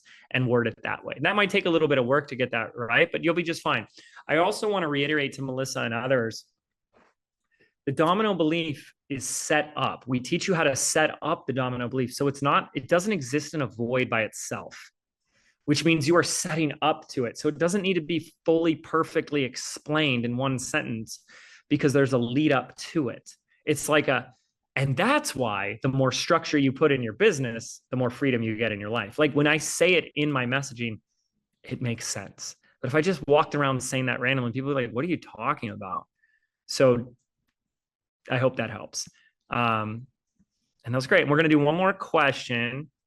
Cindy said, can I use my framework as the vehicle? And I get this question every year. I will say, yes, you can. You can use your framework as your vehicle. The problem is that I still feel like it's not your it's not your strongest vehicle. So if I said like my 1, 2, 3 framework is the most effective way to build a business, it still feels like, of course you think it is. So it is, I will just say, yes, you can, but I don't think it's your best. And I think there's a better one within you. And so the question to start journaling on is, what is this framework actually all about? What does this framework actually do? And your vehicle is hidden within that. I hope that helps. Okay. You guys have sent me too a lot of amazing domino beliefs. And I'm seeing some good ones actually. Wit said, learning your human design is the most effective way to discover your coaching zone of genius and start signing ideal clients. Phenomenal domino belief. And I'm going to make it even better. You don't even need to use the word learning your human design. You can if you like it, but you can just say utilizing human design. Or you can just say human design is the most effective way. It still works and it's shorter. Human design is the most effective way to discover your coaching zone of genius and start signing ideal clients. That is a home run domino belief. And how many of you listening to Wit say that would be like, ooh, I am interested in that. Okay. Emmy, a well done website is the easiest way to close the most amount of sales. I would get more specific than well done because it's a little subjective. Well done just sounds to me like a compliment. What do you mean by well done? Try another adjective, like a intentionally branded website or a conversion website. Give it something more that makes me go, oh, not like, because like when I say a well done website, it makes it sound like a good website. A good website is the easy way. It's like, what is good? Okay. Centering in the now is the quickest way to manifest with ease. Yep. Beautiful one. Mastering the legal stuff is the best way to give you more time and less stress in your business. That's pretty good. Mastering the legal stuff, I would think of a different way to say it. But like, what do you, like, I would ask, what do you mean by mastering the legal stuff? And then see whatever you answer, maybe that's your vehicle. It means like learning the principles of legal, of business law or the business laws, like tell me a little bit more about what that means. But these are really good. Oh, here we go. Charmaine, Qigong is the best way for busy professional women to calm their mind and body so they can live their happiest lives without always needing to achieve more. Yes, but keep in mind, this is your domino belief. So you guys, this is my last piece and my last note for you guys today. Your domino belief should be something that someone can repeat back to you. So you guys put in the chat box, finish this sentence. The more structure you put in your life, the more structure you put in your business. I even screwed it up. Oops. I didn't prove my point here, but the more structure you put in your business, the more freedom you get back in your life. So it should be memorable. And it's really hard for someone to be able to repeat something back to you if it's really long-winded. It's not a headline and it's not supposed to like include, so this, therefore, because of this, and da da da da da. And if you have 2.5 kids and live in this town with a dog and you're ready for, no. It's just blank is the best way to blank. So you can really tighten that up, Charmaine. Qigong is the most effective way to calm your mind. Is the most effective practice for finding your center. It doesn't need to encompass everything in the world. It's just like, I just need to tell you that where it's at is Qigong. Okay. Here we go. Michelle looks like she might have a really good one. Clearing your money blocks is the quickest way to leverage the law of attraction to attract more money. Yes. And you could even shorten that. Clearing your money blocks is the most effective way to attract more money. That's it right there. That's all you need. Now, it doesn't mean you can't say all that other stuff and expand like an accordion, but we want the dominant belief, the final draft, to be really tight. You guys are freaking awesome at this. I don't think I've seen people pick it up this fast. Wow. Self-induced cognitive trance is the most powerful way to rewire your brain. Yeah, that's really good. You guys, I'm very impressed here. So if you feel like you're still working on it, you now have so many examples. It's unbelievable. Spend some time on this. You saw plenty of people get this here live with me today. So I'm very pleased. Post it in the group. Get more feedback from me. I will be honest, don't listen to anybody else's feedback except me or my coaches, because every year we do this, people offer bad feedback because they still don't understand what a domino belief is. So please know that if you're going to take someone else's feedback on a domino belief, you're taking it from someone who just learned what a domino belief was 30 minutes ago. So take it with a grain of salt. I've had to jump in a lot and be like, no, don't listen to that. Don't listen to that. And I know everyone wants to help each other. So don't get me wrong. I want you guys supporting each other, but this domino belief is not a headline. It's not a promise. It's not your Instagram bio. It's a completely different thing.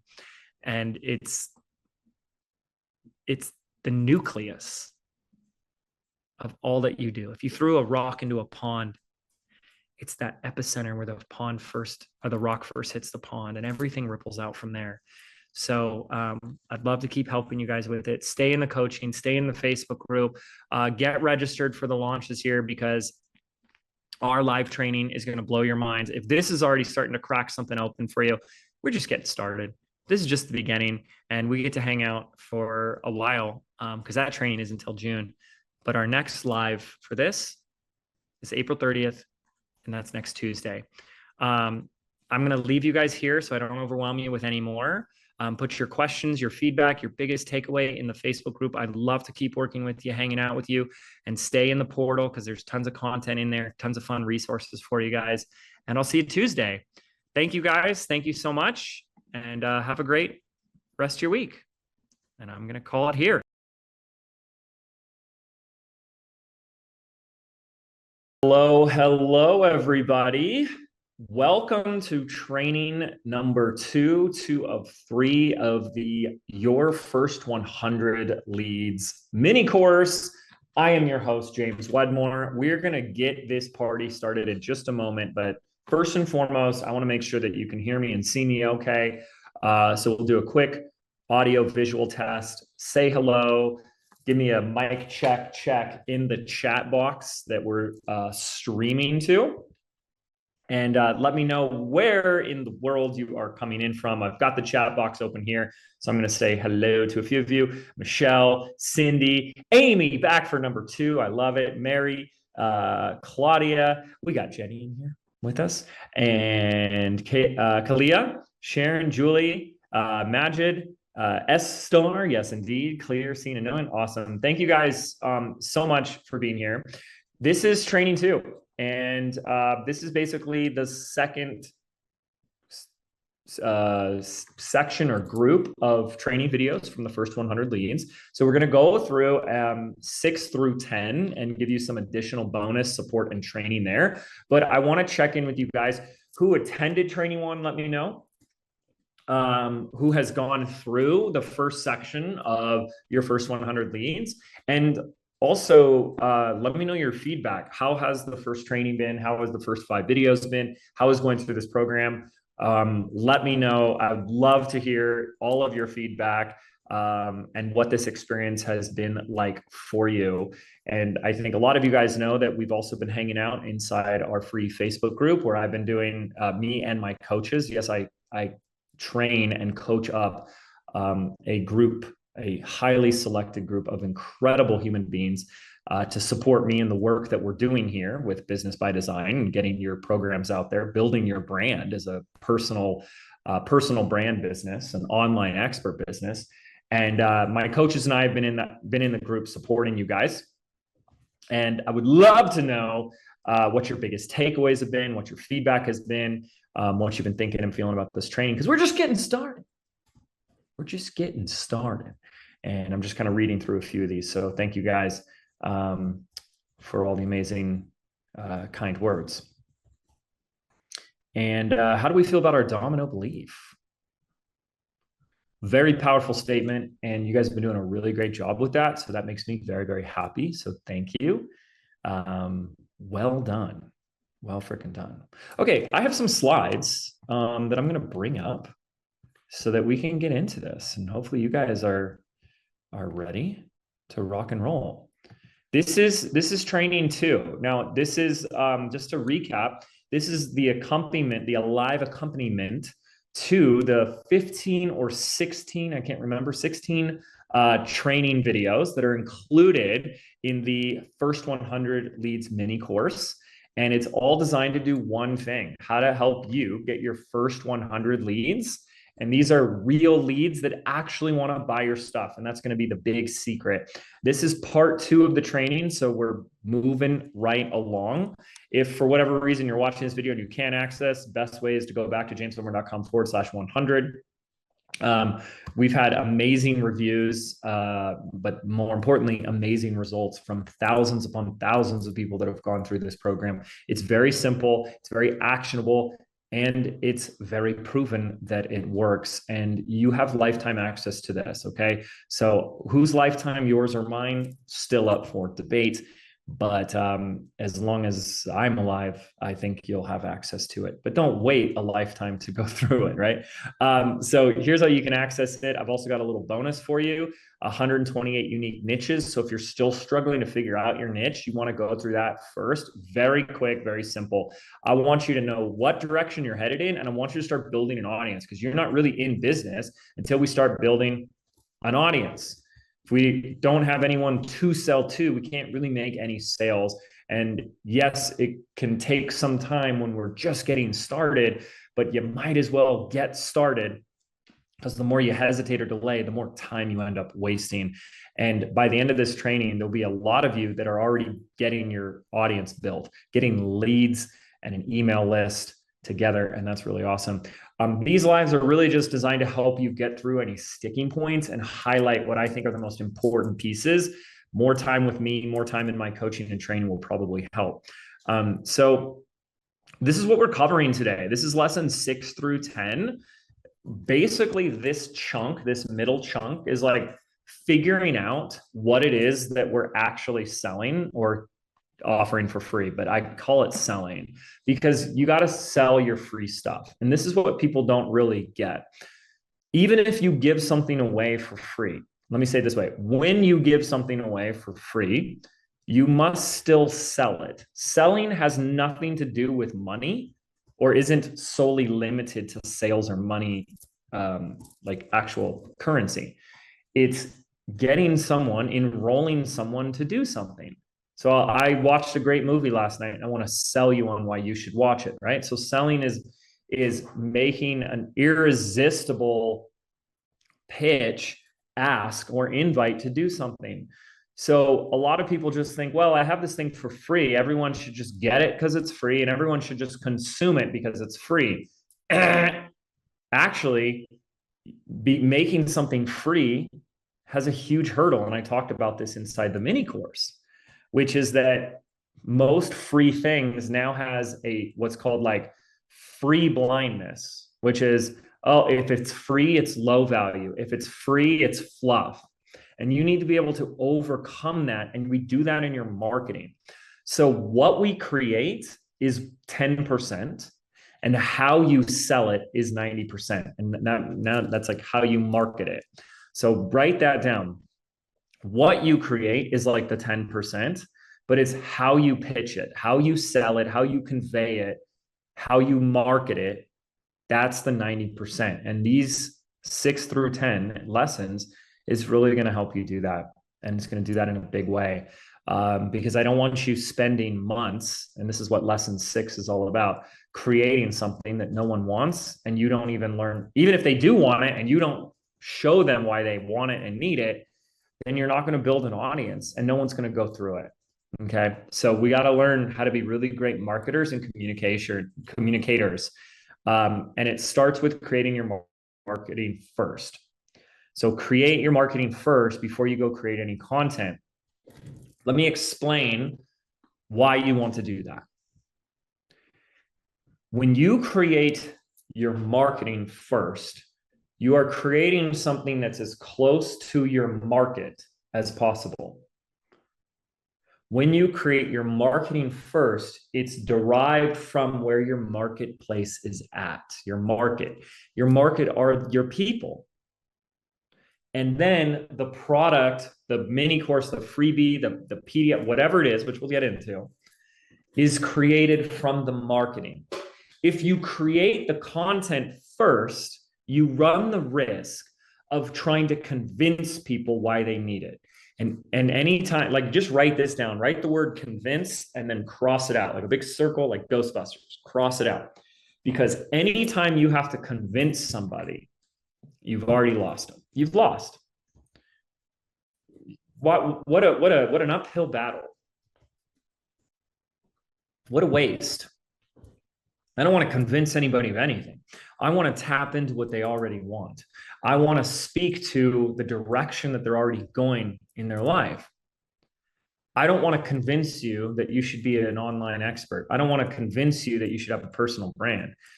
But I am working with those that already know on some level that they would love to help more people and get paid to do it. They love the idea of creating a digital product. If you have to convince people, you're probably targeting the wrong people. So create your marketing first and then the content or product second. Here's a simple way, and this is inside the mini course, of how we really want to look at our marketing. Going from left to right, this is the way in which people will kind of experience your marketing. They'll be brought in with a hook. And I'm going to teach you how to do this. This is where we're going to spend a lot of time today. This is everything, because the hook is the ability, I'm going to give you some really powerful ingredients and examples here, to cut through the noise. You know, a lot of you out there, I can imagine, and again, I'm making a bit of an assumption because I don't know all of you, are struggling to really step up and be the authority and stand out with your messaging for a lot of reasons, one of which is because our entire life we've been told to sit down and shut up and be a good little student or employee. But what will separate those that end up being very successful with this and helping a lot of people are those that have the courage and that like unapologetic tenacity to stand up and be that authority and to shine. And that takes place in this first quadrant, this first box around the hook. And if you're unwilling to have a powerful statement that you say in a powerful way, it's really interesting. Like, here we are, 2024. There is more mother effing opportunity than I've ever seen in 17 years. It is crazy. My clients are making more money than I've ever seen my clients make. More people are crushing it in more ways than I've ever seen. It is both. It is like a paradox. It is both. And hear this closely. It is both a more exciting, opportunistic time of abundance and money and growth. And it is also harder than it's ever been. And it's harder than it's ever been because you don't get to rest on unintentional, accidental, well, I just put something out there and I'm the only one. No, it's the opposite. More people are online, more people are seeking guidance, more people are buying than ever before, but you also have more competition and more noise. So if you think you get to go into this game and be successful without actually learning how to market, without actually learning how to communicate, without actually stepping into your power and shining your light brighter and more effectively than you ever have in your life, you will probably be beaten out by someone who is willing to do that. And that's just not opinion. That's just the way it is. That's just a fact. And so what we're looking at and what we're going to dive into a lot today is how do we use our words and craft a message that is a powerful message that has you step out, And if you're someone who's like, I just don't want to rock the boat, I don't want to stand out, I don't want someone to give me negative feedback, I don't want criticism, I don't want judgment, you're in for a rude awakening. And I tend to be a tough love coach, so but it's really just like giving you the cold hard truth of it. It's like trying to go surfing but saying you don't want to get wet. It's just not going to happen. And that's why we're leaders. Thought leaders are those that are willing to step up with the courage and the desire to lead. And they can take that there's going to be someone that doesn't like it. I really have no attention or energy that I give to someone that doesn't like what I have to say, because I know that there's someone out there that is listening and they will benefit, and I will do that for them. And I say this, I've said it for years, I will take 1,000 people that hate me and have all their things and judgments, because everyone's got their judgments and opinions, if it means I helped one person. And if you can keep your attention on that, you're going to be doing just fine. So this is our marketing, and it starts with our hook. We create a headline and our title. And we're going to work on these today, but we kind of like to do it backwards. From left to right is the experience, the chronological experience that your audience will have. And I always, and this is a wonderful hack, I always start backwards. So if my audience goes left to right, I create it right to left. Okay. And we're going to walk you through that. And then here's kind of like the 3 phases. Like, this is about getting attention. This is about really conveying the value. And by this title of like what it is, it should inspire the action of opting in, submitting an email address, registering, taking that next step to become a lead. Okay.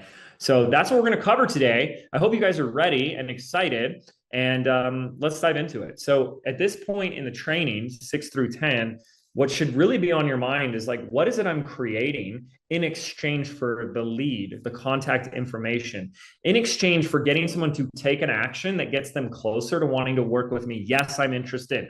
Yes, I am a lead. Yes, I'm a prospect. Okay, so what is it? Well, let's go over a quick criteria. First of all, and if this is the one thing you remember from this slide, it's this. I put it right at the top. What you create for free should be so darn good and desirable that people would pay you for it. If you put a price tag on it, people would buy it.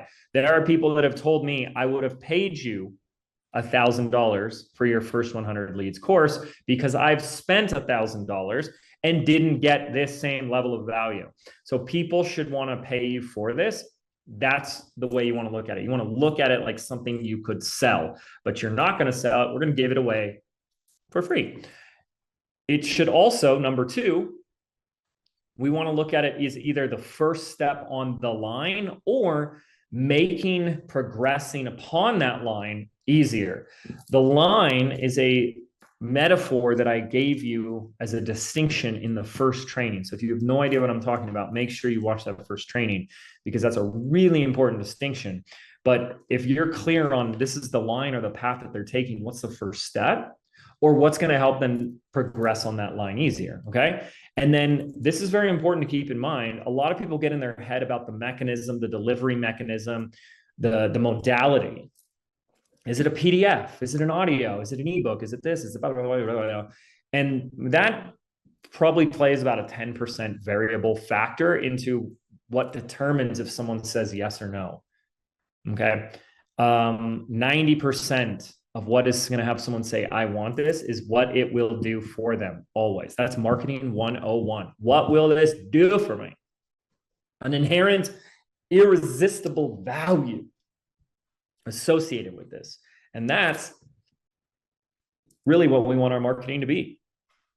Here's 2 of many of my own examples that you guys should be very familiar with.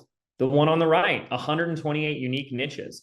This is a PDF list of 128 niches, different niches from different students that are all wildly successful and absolutely crushing it. And this is a PDF, so it doesn't even matter. Like, I could have made it a video, right? If I said I got a video listing out 128 unique niches or a PDF, would someone say, oh, I'm only doing this if it's a video? Probably 1 out of 100, maybe. So proof Case in point, the medium rarely matters more than 10%. So very clear what it is. That's the title. And obviously in the marketing, I talk about the benefit of it. But one of the biggest reasons why I came up with this is because people kept saying, can I see examples of other niches? So I said, what if I just put together a list of niches or niches or Nikes or Nikes? And this has done unbelievably wildly successful for us. And guess what? It's the first step on a line, isn't it? The first step any of you would ever need to take if you're starting an online business around a digital product is figure out what your niche is.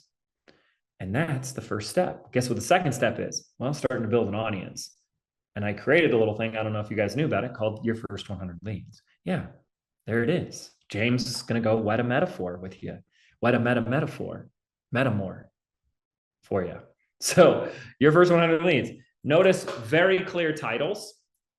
And that is a mini course, right? We're going to talk about this from both angles. So the title and then the medium, okay? When you title this, it should be very outcome oriented. What's in it for them? Specific, okay? So not like grow your business, but get your first 100 leads. Which one's more specific, right? Very clear. So write this down. I say this over and over again. Clarity over creativity every time. Clarity over creativity. Your first 100 leads is not a creative title.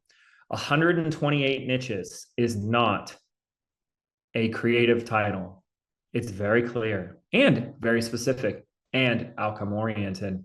The digital CEO dashboard, it's not clever. It's not creative. It's not a metaphor. So write this down. No metaphors in your title. Metaphors have a wonderful place and use, not here. I give an example inside the mini course about someone who said, like, ditch the wagon. That's a metaphor. And some of you guys in your stuff that you're posting in the Facebook group, keep posting, by the way, are using metaphors. So don't do that. Metaphors have a time and place, but definitely not in our titles and not in our headlines. And then also, what about this is going to make it different? You know, this is where your marketing really has an opportunity to get an up level. People don't really think about this too much, but if you're going to put something out there, how will you make it unique and different than anything else in the marketplace? You know, people want to kind of give you the Pollyanna approach of there's no such thing as competition. Yes, there is.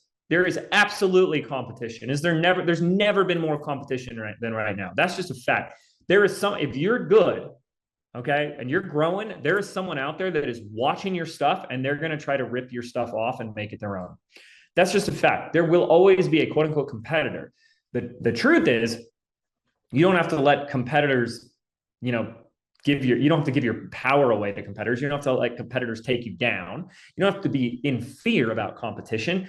Competition is actually a good thing. Lean into competition because competition is there to inspire innovation and greatness and creativity within you. So you should be absolutely aware of what is available, what your audience knows as an option out there in the marketplace. And you say, how can I make this different and better?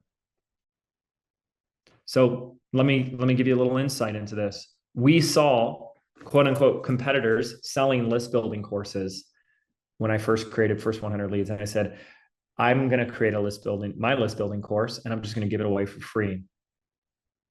So that's how I made it different. Most people charging $1,000 for their list. And that's the first thing people said is like, I've bought $1,000 list building courses and this was better. This was more valuable. And that's how I looked at it. If you want to be a great marketer, you have to look at your audience, know your audience, and say, what options do they have available to them? What is the noise that they're hearing all day long? And how can I do something different? If you're not thinking that way, someone is. And if we start making your stuff different and unique, it's going to stand out. And you want to stand out because that's what's going to get you attention. That's what's going to get you leads, and leads is going to lead to sales. So your title, what this is, should have all four of those ingredients in there. And if not, back to the drawing board. Now, in terms of mediums and delivery, I don't want to spend too much time on this because we could go down a whole rabbit hole, but this could be a PDF. This could be a videos. I've done one video. We have a great lead magnet out there that's a 20-minute training video identifying 3 sales page hacks, tweaks that you could make to your sales page to improve your sales. You can make a mini course, just like I've done. You could do an audio, like a meditation. You could do a secret podcast. We got a lot of clients right now that are using a secret podcast as their medium. A lot of options. Also, think outside the box in terms of some other modality. Any kind of resource, template, swipe file, software, calculator. Think outside the box, be creative. And here's another hack for you. Can you think of something that gives value that doesn't take a lot of time to consume as a learning mode, like a calculator or a spreadsheet or a simple piece of software? Is a great example. Secret podcasts do so well because people can listen to it in their car while they're driving and running errands. So we want to combine these two together like a little match made in heaven. But like I said, it's the left side of this that's 90%. And the medium is like 10%. So don't get hung up on it. You really want to say, what's the best way to deliver this information to somebody? Okay. So that's our title. Again, I'm going to go fast over some of these things because you have training and a lot of this is just a review so I can get to some deeper stuff. Once we have the title of like what this is, we need to kind of come up with like a headline statement. The headline is really doing the selling. Okay. So the previous slide, like the title and what it is, isn't doing the selling. This is doing the selling. The headline, if it's on a landing page, on any type of page, the headline is the 90% that does the 90%. The headline is everything. If you have a poor landing page that's converting poorly, if you have an opt-in page, a registration page, and it is converting poorly, it is not doing well, 9 times out of 10, the first place we go to is your headline. Change the headline. So the headline becomes everything. It's the 80-20. It's the 20% of the page ingredients that has 80% of the emphasis on the factor, the variable on whether or not this page will perform. So you want to take your sweet little time here. And obviously one of the training videos walks you through 3 specific headline templates. I've included a bonus one in here for you guys to work through. And if you guys want to throw them into the chat box, throw them into the Facebook group, do all of your action items from this and make posts in the group, I'm here for it because we're here to help you guys because we need to get this done so you can start building an audience.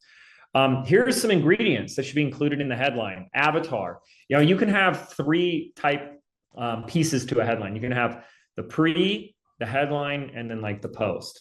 So subhead, headline, post, whatever you want to call it.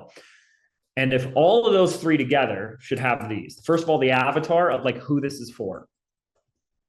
So for the course creator, for the online expert, for the coach, right? Or for the mom, or for the busy executive, you know, it should call out who it's for. You are not here to serve everybody on the planet. So for everyone who has a, you know, heartbeat, it's a little too broad. We need to get a little more specific. The specific benefits, get to the heart of this. What matters to them most? What really matters to them most? Here's the way you do it. If you want to tap into the deepest core benefits, you just complete the sentence, so that. Write those 2 words down, so that. I will teach you how to blank, so that. Whatever comes after so that, you are tapping into what matters most. That so that needs to be in your headline. This is not a requirement, but it definitely helps. If you can use numbers or measurements, time, numbers of strategies, number of results, 7 secrets to, 33 days to, or 7-minute exercise. Use a number. How I made $400 in 38 minutes. You know what I mean? Like whatever, but use numbers if you can. And then this is a powerful one. This is also not a must, but it really helps. And this is the phrase without. Without statements address the uniqueness and the objections. How to build your first 100 leads without paid advertising, without a big Instagram following. Ooh, right. Without buying $1,000 courses. Ooh, okay. See, it works. So let me give you two examples. The first one is inside the training. This is a very simple one. And I want you to actually practice writing this down. So whatever you're using to take notes with, I want you to write this whole statement out. Discover how to blank. And this is what you're going to teach them. So this is the what. Discover how to build an audience, attract your first 100 leads, discover how to nail your niche. Okay. That's at the essence of the what. And then the so that taps into the benefit. So you can make more sales. So you can start helping more people. So you can lose weight. So you can find love. So you can live your happily ever after. So that.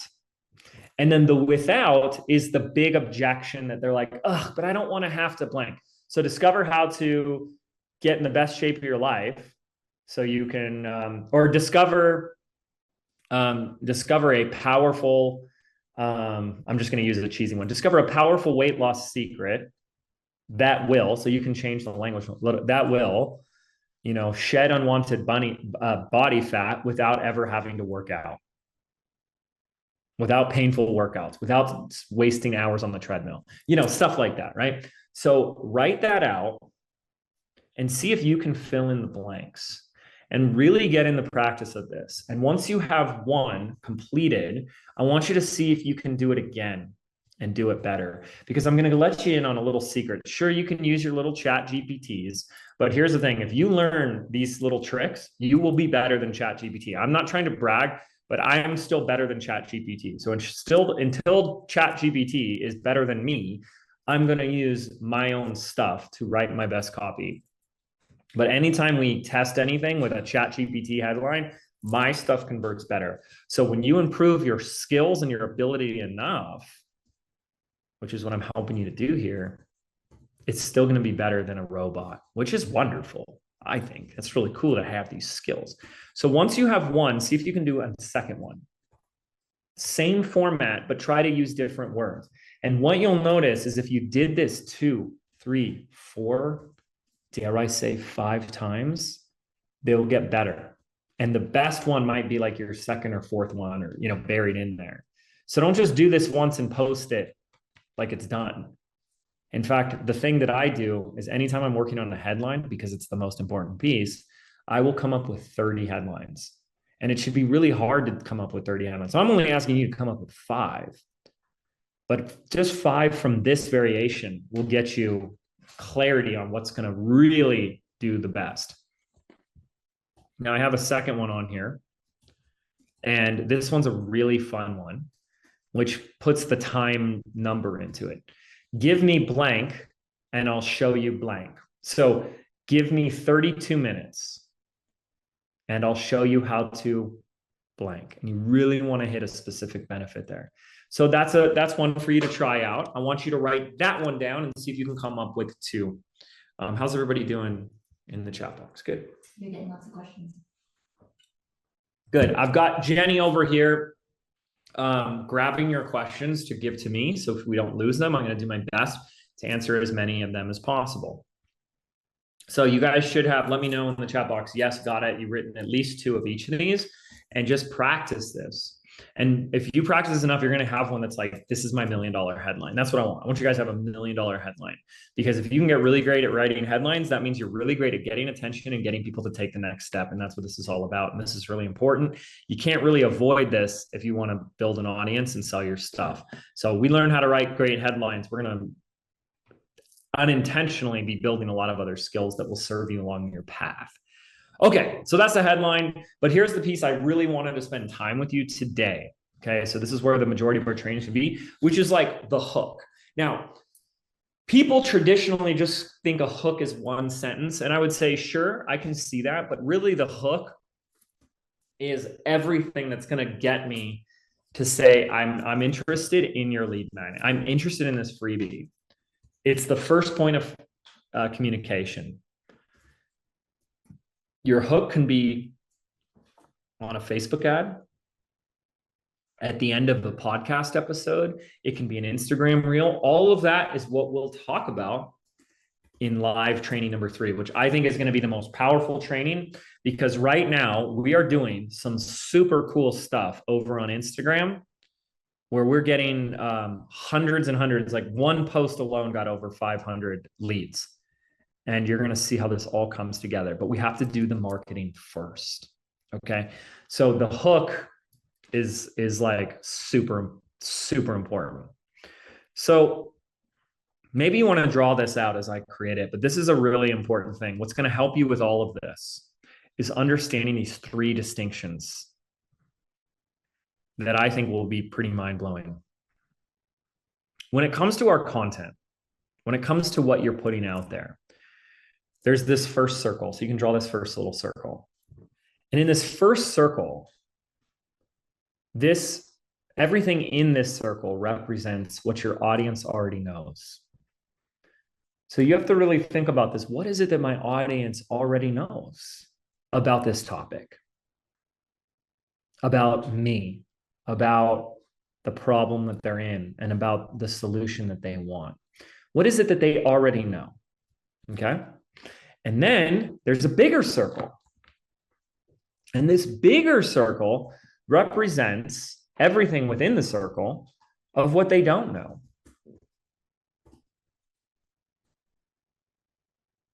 And so obviously, if we look at our content, and if all of your content is just teaching people what you're teaching your audience, what they already know, is that really valuable? If I just teach you a bunch of stuff you already know, is that valuable? Probably not. And so it would make sense to say, well, obviously, I want to start creating content that speaks to what my audience doesn't know. I'm going to teach you how to do something that you don't know how to do. I'm going to teach you how to set up your first Airbnb. Oh, I don't know how to do that. I want to learn how to do that. I'm going to teach you how to build your first landing page. Oh, I don't know how to build a landing page. And I know that I don't know how to build a landing page. But there's a third circle. This is the most crucial circle. This is the most powerful circle. And to the degree in which you play in this circle is the degree in which you will be positioned as a thought leader. This is what will have you stand out. This is what has you get the attention. This is what builds the audience. And if we can spend more time here, you're going to be making more money. And it's this big, big, big circle of everything that your audience doesn't know, that they don't even know that they don't know. This is the most powerful place for you to play in. What is it that your audience doesn't even know that they don't know? And if your content, your hook, your messaging is derived from this arena, you're going to be stopping the scroll. You're going to be getting the attention. You're going to be getting the clicks. This is very simple, but not always easy. So what is it that and I'm going to show you a tool for how to access this, but what is it that they didn't even know that they didn't know? Did you know creating your course or your content for your course first is one of the biggest mistakes that you can make? In fact, most struggling course creators spend 6 months building the perfect course before they do anything else. And that is not only backwards, it's the biggest waste of time and money. Today's most successful entrepreneurs, online experts, are selling their course first before creating it. A lot of people, especially when I started teaching that, had no idea that was a thing. It existed in the realm, the domain of what they didn't even know they didn't know. That's where the mic drop moments are. That's where the mind-blowing emojis come from. That's where thought leadership is born. That's where you are perceived as the authority that you are. This diagram itself may have just been an example of that for you. You might have been someone, and let me know, just type in me in all caps, because I want to see if there's at least one that said, I've never even thought about my content about this way until just this moment. If that's you, then that means I created content in the realm of what you didn't know that you didn't know. We get to go a little meta again. James Wetta, meta more again. And I know there's a little bit of a delay, but Jen, will you let me know when people say me? Because I want to see if there's anyone that's like, I didn't even think about this until now. And if that's you, then you're already starting to think about your content and what you teach and how you teach it a little differently. Yeah. Cool. So we're getting some E's? Good. So case in point, right? Now, wouldn't it be like you would have already clicked off if everything that I was teaching you was in that first circle? I already know all this, right? So that's why when people tell you like, know your audience, like this is very true, right? And know what they know. What is it that they don't know? Well, they don't know how to build a list yet. Otherwise, they would have had a list. I'm going to teach that. But what is it that they don't know about list building that they didn't even know they didn't know? That's where you want to play. Okay. That's the sweet spot as much as you can. Okay. Right there. Okay. So we're talking about hooks. And really, this is like a hook paragraph or two. It's not one statement, the way I look at hooks. So we did this. And so this is going meta again with you. But we also turned the training that you guys have all gone through, which was, I believe, lesson 5 of domino beliefs, into its own training, and it wildly successfully blew up. And so what I have done here is looked at that as a 15 or 12, 13 minute, I think 13-minute video as my freebie. And so I can call it the domino belief crash course or domino belief training, and I can come up with a headline, but I want to show you the hook that I created for it that positions this properly in a way that gets attention, stops the scroll, as the kids say, and gets people to want to consume this. And I've done this first piece in 3 sections. And this is not really in the mini course. So this you want to pay very close attention to. So the first is like the official hook statement. And you either want to use a Benny or a consequence. Benny is my... Sorry, I just got a compulsive laugh from Jen. Yeah, like a Benny. What are your bennies? I love that. Give me your bennies. What are your bennies, right? What's the benefit or the consequence? Okay, so I went the benefit route, and let me give you an example. It's a bold benefit statement. There is one sentence that all my students are putting into their messaging that's creating their best launch yet. Okay, so what's the benefit? Create your best launch yet. Okay, so what's a bold hook statement that gets people to lean in that's benefit oriented? There is one thing that all successful people do in their morning routine that has them be more productive. Okay, here's what all successful Airbnb listings all have in common. Okay, now you can also do the consequence, which is the opposite, the negation of. If you don't have, well, let me do it this way. What do you think if I were to change this to a consequence hook, how I could use the same ingredients to make it a consequence? It could be something like, if you don't have this one sentence in your messaging or in your launch, it could be costing you thousands. Consequence. Says the same thing, just says it from the away from. People are motivated by 2 things: move towards what they want or away from what they don't want. I didn't make the rules. I just pass them on to you. So in this example, we're tapping into a driver of moving people towards their best launch. But people are also wired to move away from pain. So this could be costing you thousands. Well, guess which one is more of a powerful driver? Moving away from. Our reptilian, oldest part of our brain, is wired for survival. So part of our brain, our ego, is on the lookout for threats. That's why so many people stay stuck in fear, because they're hooked by the possible future perceived threats. And they're, what if consumes most people's days. Okay. So that's our one sentence. And that's a great sentence right there. The next 2 parts, we just expand upon it. So if I said there's one sentence that all my students are putting in their messaging that's creating their best launch yet, it's kind of like, go on. So the first piece is I'm going to say what the mistake is that most people are making and the consequence of that mistake.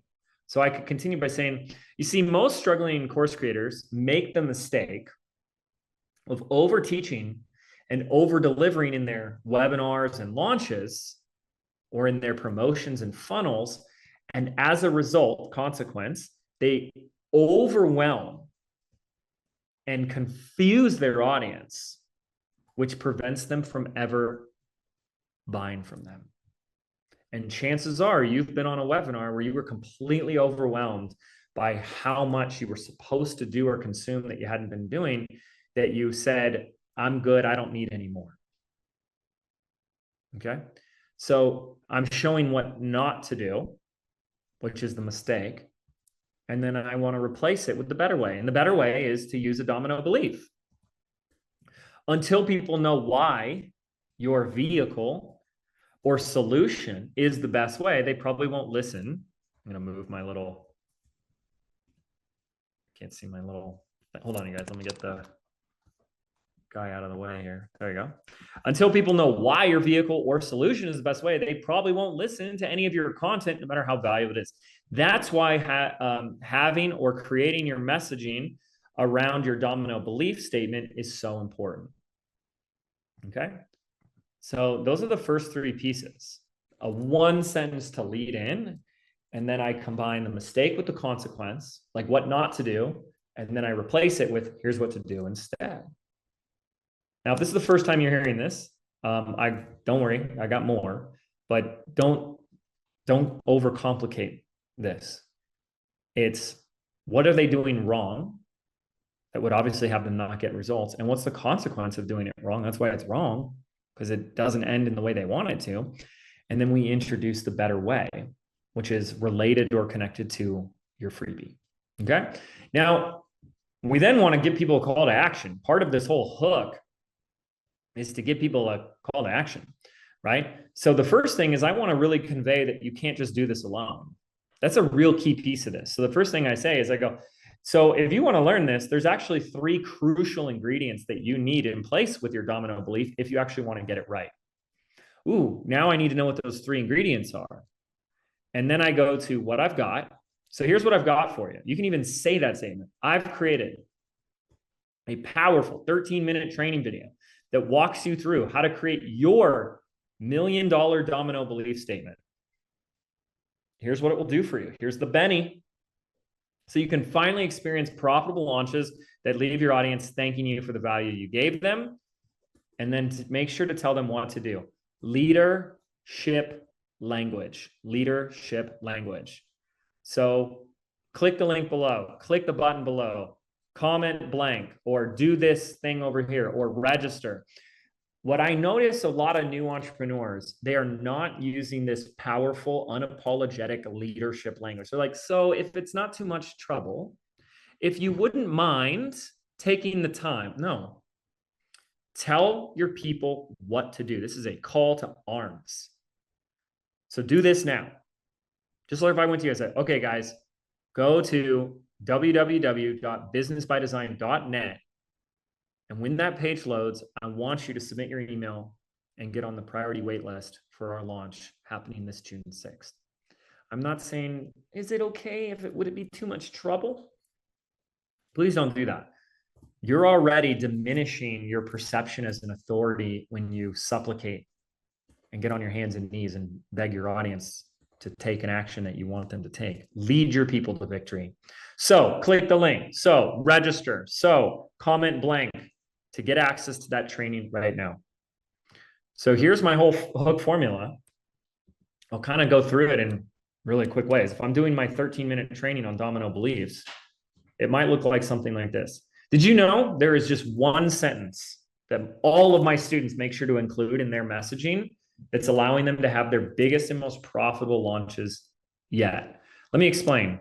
You see, most struggling course creators, when they go to launch or sell something, they make this huge mistake of just over teaching and over delivering a ton of content inside their launches and promotions. As a result, their students and prospects are completely overwhelmed and intimidated by all the content, and they're left so full with what to do that they decide to say no to take the next step to invest in them. And this is why so many struggling course creators are just confused as to why they're putting their best stuff out there, yet still they have dismal sales. So do this instead. When you understand what the domino belief is, then you realize that this is a powerful statement that shows your audience first why your vehicle, why your stuff is the best way. And until they know that this is the best, right, one only solution, they probably won't take any steps to apply the tips and the how-to training that you're giving them. That's why having or creating your messaging around your domino belief statement is so important. It creates an argument that demonstrates why your stuff is the right stuff for them. And when people have that, they have clarity and they have confidence. And that's what will have them say yes to you. Now, there are 3 crucial ingredients that you need in place if you want to nail your domino belief and get it right. Even missing just one of these could send your audience in the wrong direction. So I've gone ahead and I've created a 13-minute powerful training video that walks you through how to craft a powerful $1 million domino belief statement. And I want to give it to you absolutely free. This way, you can finally experience profitable launches that leave your audience thanking you for the value you give them. So simply comment the word domino, and I'll send you a DM with a direct link to access that training right now. That's it. That's your whole hook, your whole pitch to get them in consuming this.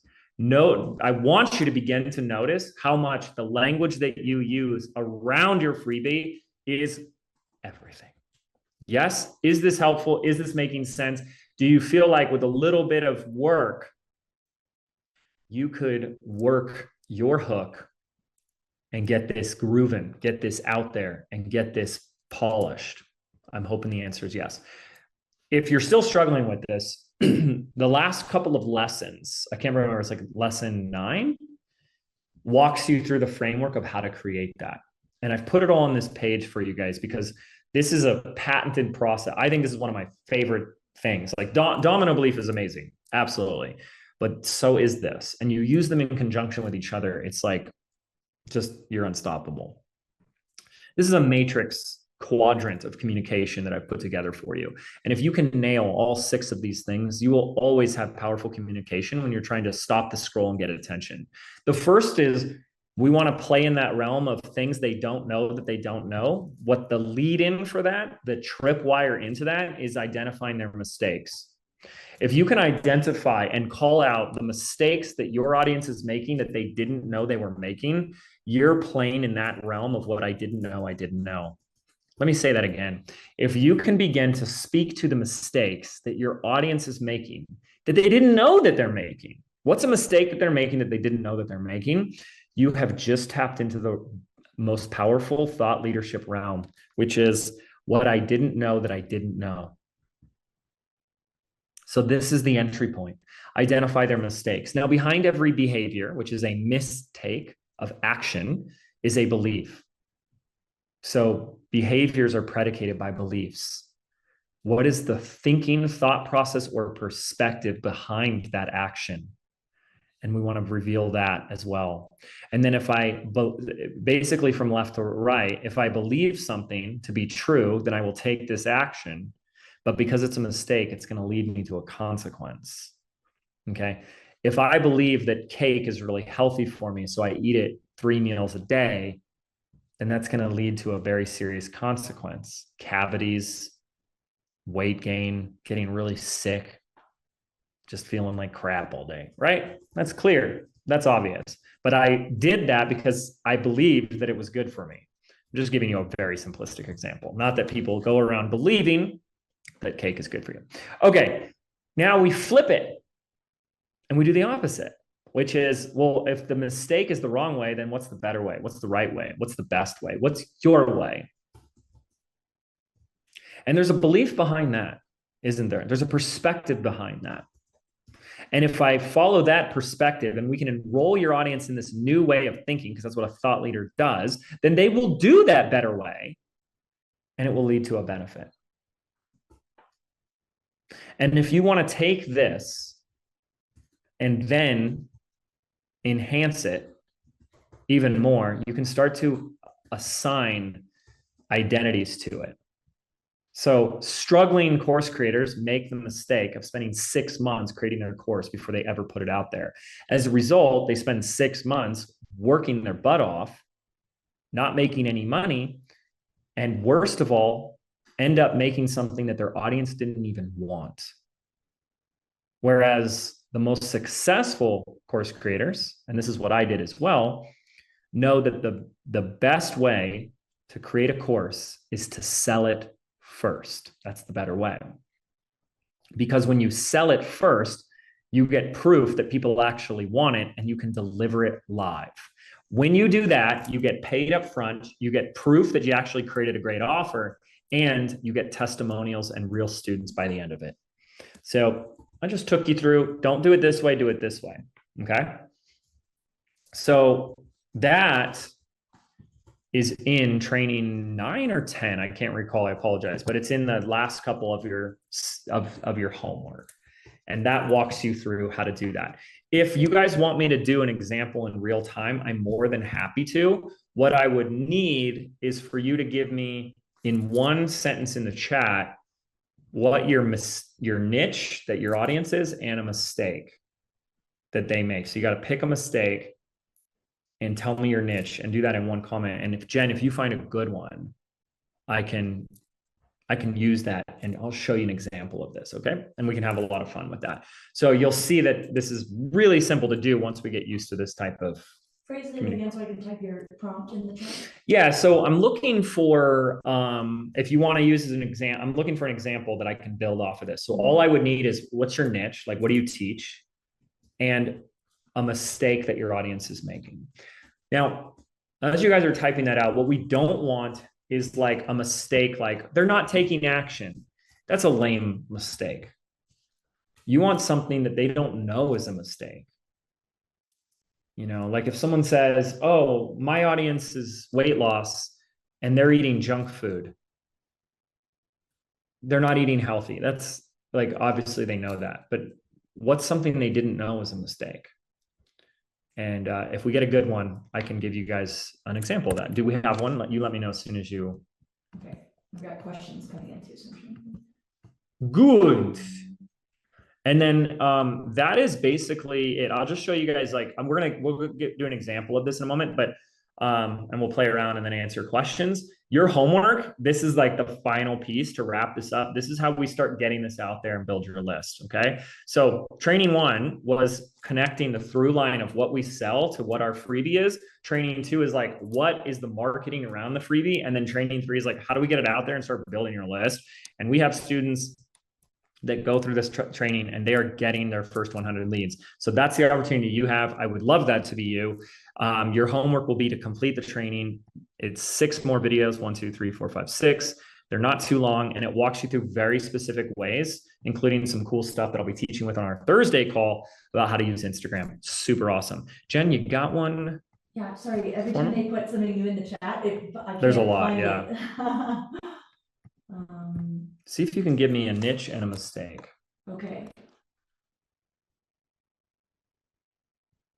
I had one and it jumps every time. Okay. Avoiding food allergies or they're curing food allergies is the niche. Cool. And they just avoid any place that they could have an allergic reaction, like not going out.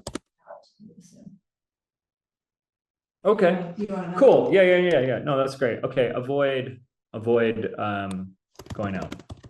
Okay, cool. So this is our niche and this is the mistake. I will say it's not the best mistake, but it's a good one and I can work with this and you can create content off of this, right? So that's our niche. So avoid going out. And then the avatar here is like those that are struggling with food allergies. Oh, she's saying the niche is conquering food allergies and their mistake is believing they just have to avoid the food that they're. Yeah, I totally got that. Absolutely. Okay. Yeah. Just avoid the food altogether. Okay. So the first thing is I go, if you are someone who struggles with food allergies, avoiding food altogether, avoiding foods that you're allergic to is not the answer.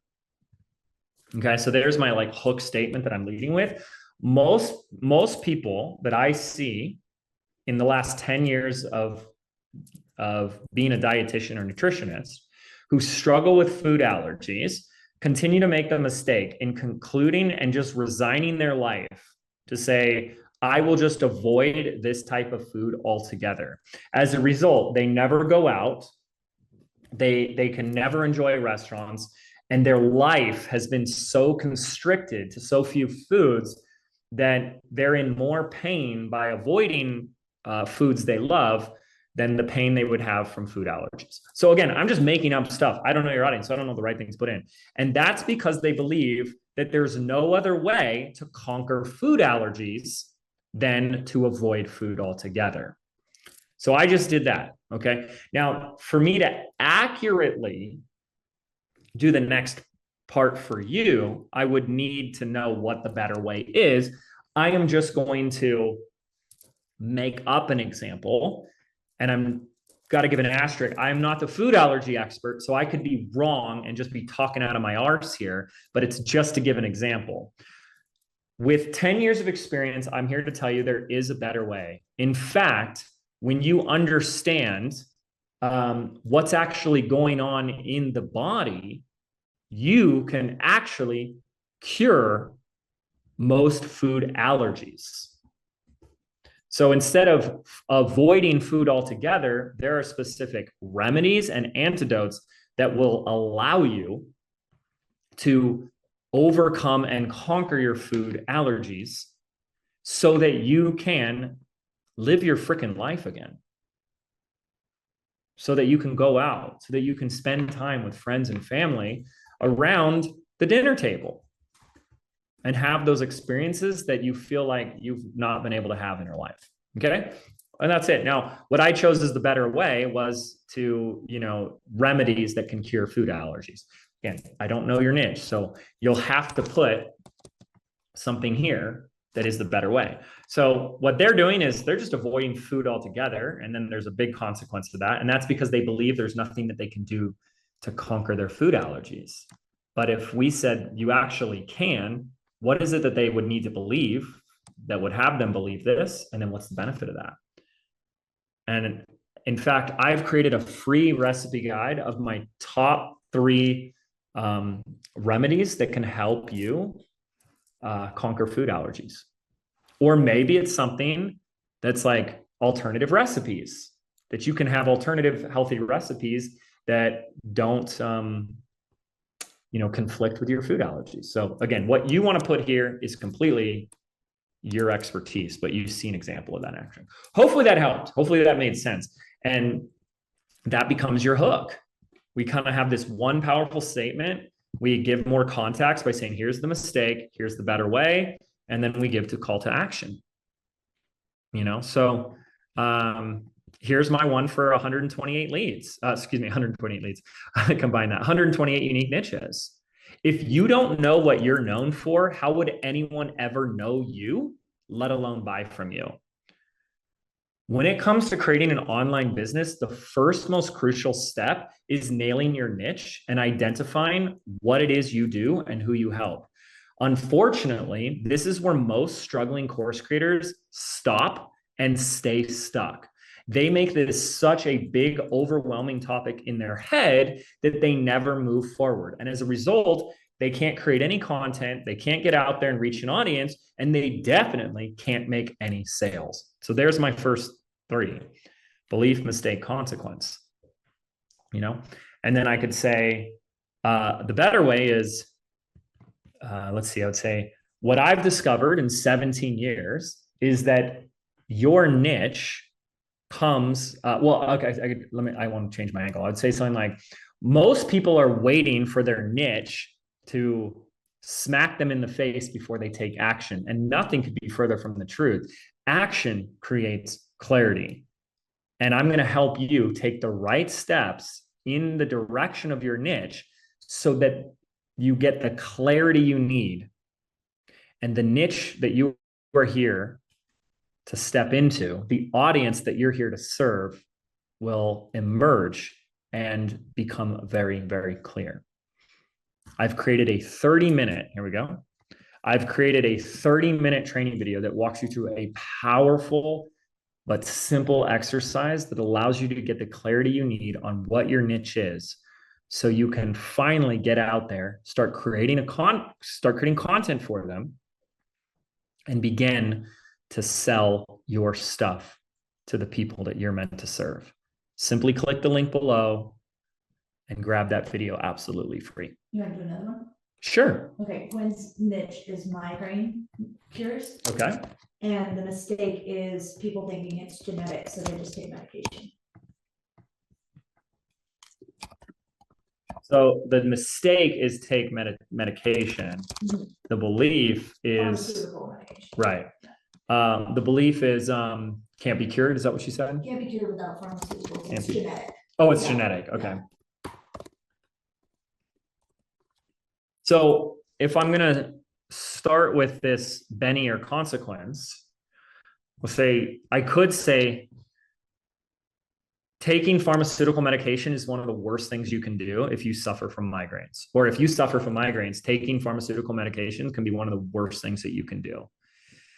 I continue to see that people who are suffering from migraines continue to make the big mistake of using pharmaceutical medication as a way to mitigate or decrease the pain associated with their migraines.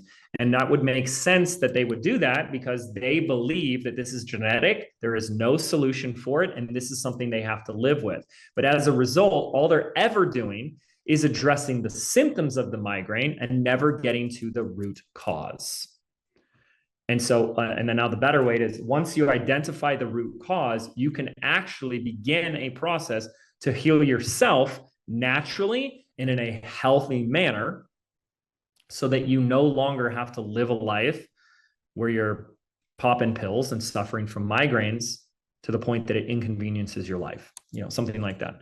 In fact, I've created a free training that helps you identify one of the 3 main root causes of perpetual migraines. Now, again, guys, as I give these examples, I am not an expert on migraines, so please listen for the flow and the sequencing, not the content.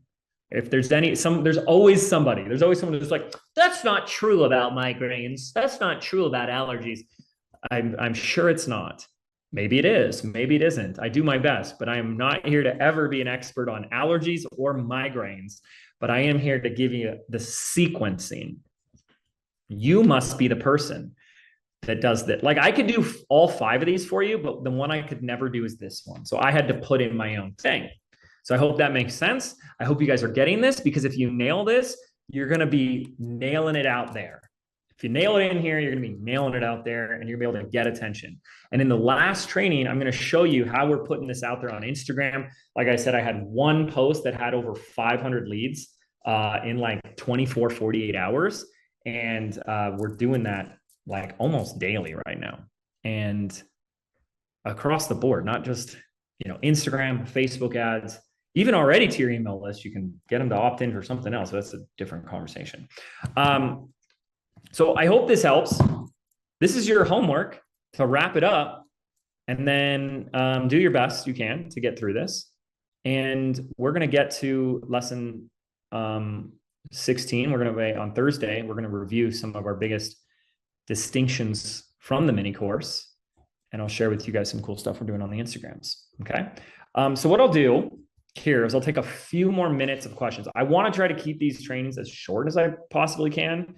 But hopefully this was beneficial. Let me know in the chat box if this was helpful. And let me know. And then I'm going to open up a list of rapid fire questions for a few minutes. Okay. Okay. Michelle, I can see that the stuff I've created so far hasn't actually set up my offer. Good. But my domino belief is not something I'd explicitly share because it feels nuanced and is more the medicine of what they need than what they want. Exactly. That's the point. Yes, Michelle. So if I want to create a freebie that explains my dominant belief and proves it to you, how do I connect it? It would be part of what you teach in your freebie. Boom. That's it. Well done, Michelle. Let's see. This is how Walt. See, question. Is there a difference in the way that you sell your stuff when you work with desire and not problems? You work with both. You want to always work with both, not just one. What they want, what they're moving towards, and what they want to move away from. There's always every single one of us, if we're in the online space, digital products, etc., you are in the problem removal business. So people don't buy something if there isn't really a problem there. Tina, can a secret podcast be offered via Vimeo versus playing for Hello Audio? I mean, I guess, sure, but I'm a huge fan of Hello Audio, so I would just use Hello Audio. So I would do that. Andrea, how is a mini course defined versus a regular course? It's smaller. It's just smaller. It doesn't really matter. I remember what I said here is I don't want you guys getting hung up on the little like 5%. That's if I said a course versus a mini course, that's not, oh, I'm not going to buy it. I'm not going to opt in yet. I only want it if it's a mini course. It's irrelevant. It has so no bearing on it whatsoever. Someone's not going to say, oh, it's a mini course, I'm out. So you guys got to really understand, begin to develop a mastery of the behavioral psychology of human beings and what really matters to your audience, which is going to have them lean in or lean out. And that's just not a big thing. Okay, Charmaine, question for James. I would love to hear more examples of freebies that are focused on building the case for your dominant belief in today's training. You know, you just need to teach it in there. It just needs to be a part of your teaching. You don't need to overthink it too much, but it's now, okay, if I'm going to teach how to get your first 100 leads, where am I putting the domino belief? In there. Okay. I don't want you to overthink that either, Charmaine. You just want to put it in there as part of the training. And it could be as soon as they opt in for it. It could be like, if it's a mini course, it's like in the first video. If it's a PDF, it's in the first page, right? So I'm making the case for that. It's part of the training.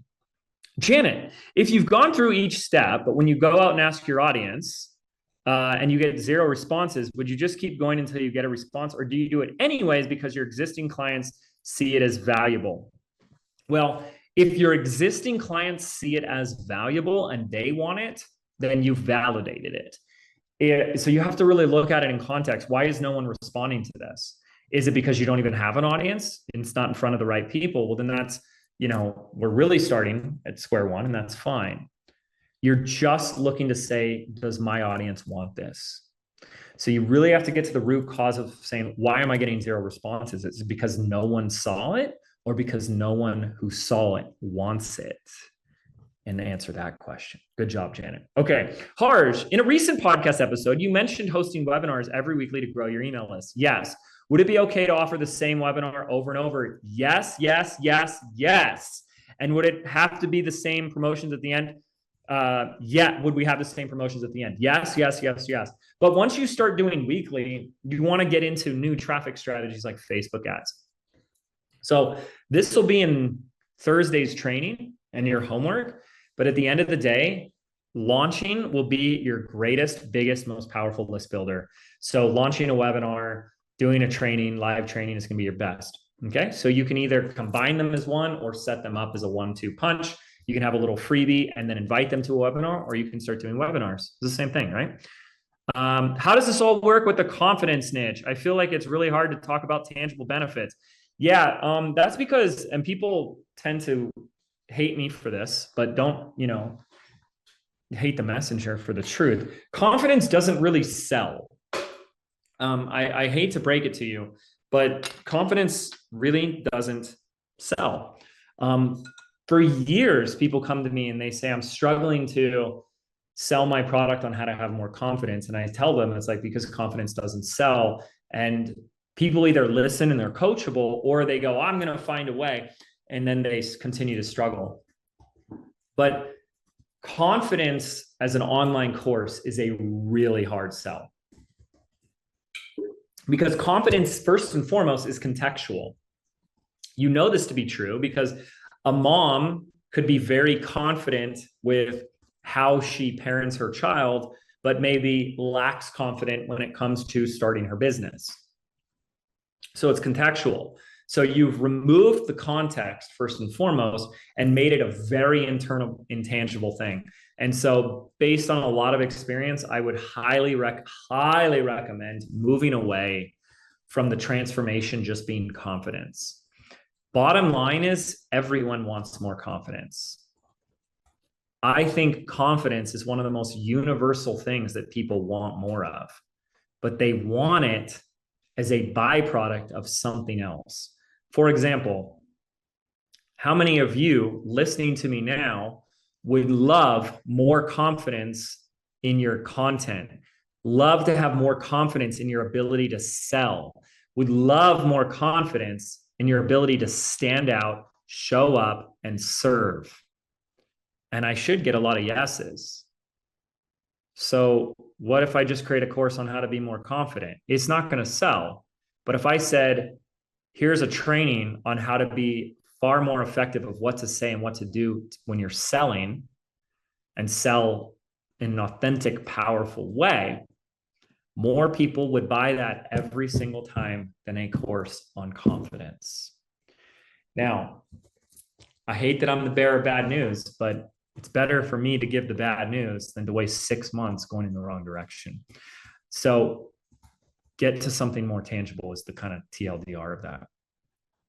Can I use AI to suggest good headlines for my niche? Yes, you can, but keep in mind, good headlines. How do you know what a headline is good or not? Just because AI gave it to you does not mean it's good. So the more you learn how to spot a great headline, the better you're going to be, the more equipped you're going to be. So don't choose to not learn this. And then you can have AI help you all you want, but you need to know what a great headline looks like. Okay? Yeah, good? Okay. I'll do a couple more here, and then we'll start to wrap it up. They're all really good questions, honestly, if you have time. But up to you. I get the hook and the CDA. What's the title and headline for this offer? The example you gave on domino belief. Oh, it's how to crush your domino belief. 3 steps. Discover the 3 steps or 3 ingredients to nailing your $1 million domino belief statement so you can sell out your launches and make more money. Something like that. Where do you put your hook? Wherever you're getting in front of your audience, which is what the homework's going to be.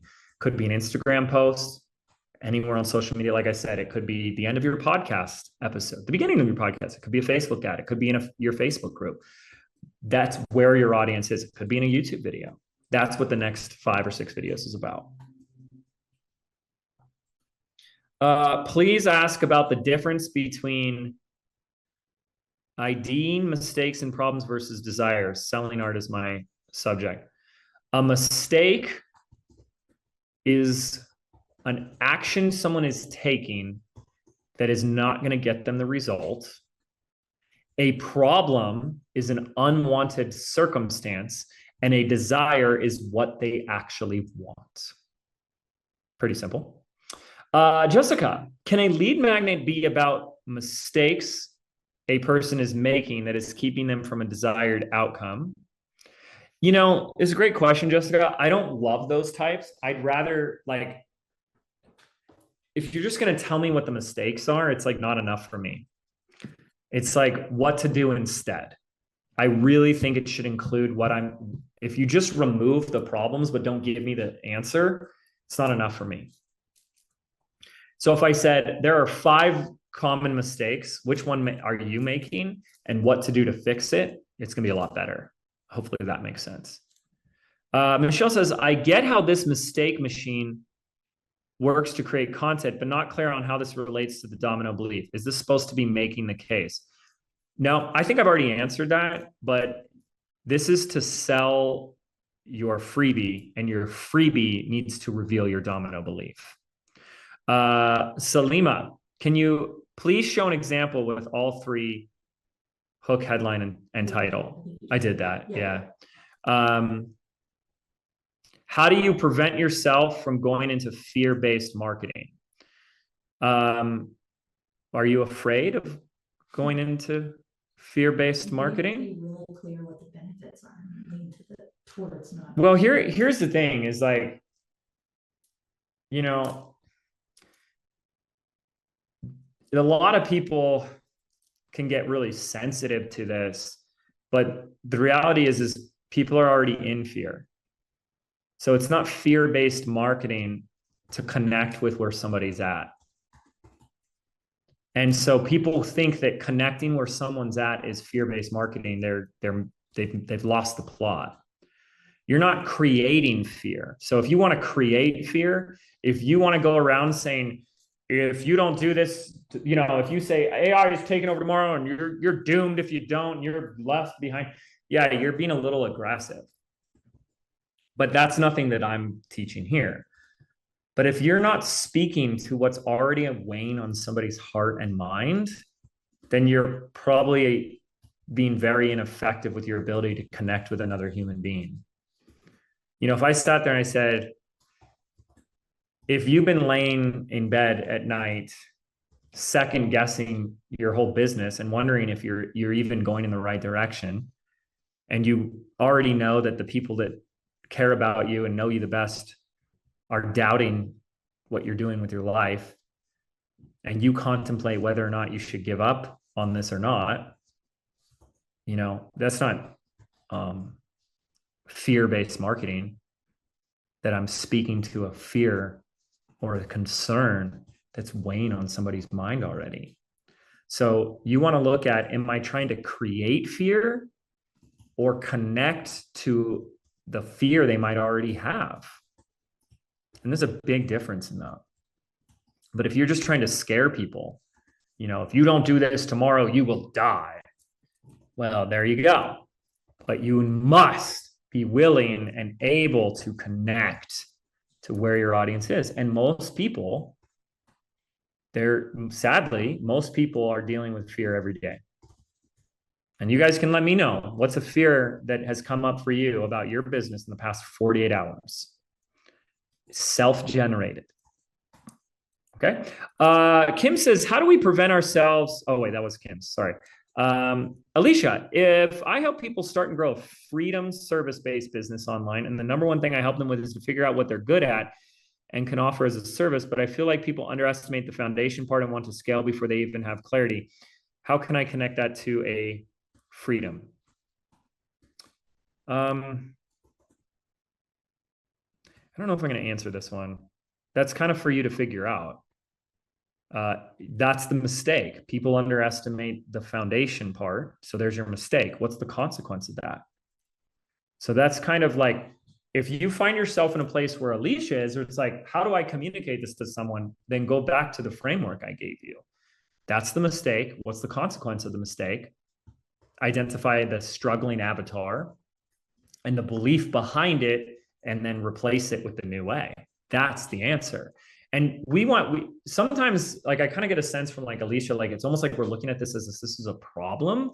And it's like, no, that's the way, that's the obstacle. That's how we do that. Oh, that's the opportunity, is to address this. And so now you have the tools to do that. And I would use that 6-square matrix. Okay. Let's see, I'll do like one or two more. I did alert everyone that we're at time, and that if they don't get their question answered, to go to the Facebook group. So if you could just mention that, and also any update for training. Cool. Now, Stephanie is saying, again, this is more for training free. How long should you wait to see if you get feedback on your freebie? Again, this is what, you know, like we'll kind of talk about more on the next one, but it's not a matter of time. It's more like contextual to like, I mean, if it's on Instagram, you in 24 hours, you'll have feedback. In 24 hours, you know if a post did well or not. Okay. Stories, Instagram stories, 24 hours. Facebook, probably within the same. So if it's social media, you should know pretty quickly. So, but it's not a matter of time. It's a matter of the conversion numbers. If you have 200 people that follow you on Instagram and you could get one person, that's phenomenal. But if you have 50,000 people following you on Instagram and you don't get 20, we might have another problem. So it's more contextual to who is in the audience and how many people are in your audience. So you have to kind of keep that in mind, okay? Okay, and then Nikia says, does creating the course first work if the course will be self-paced? And what should the time frame be between how people sign up for the course and course delivery? That's another question that's more monetized before you make it. And I'm like, what I said is like, we don't want to create it first.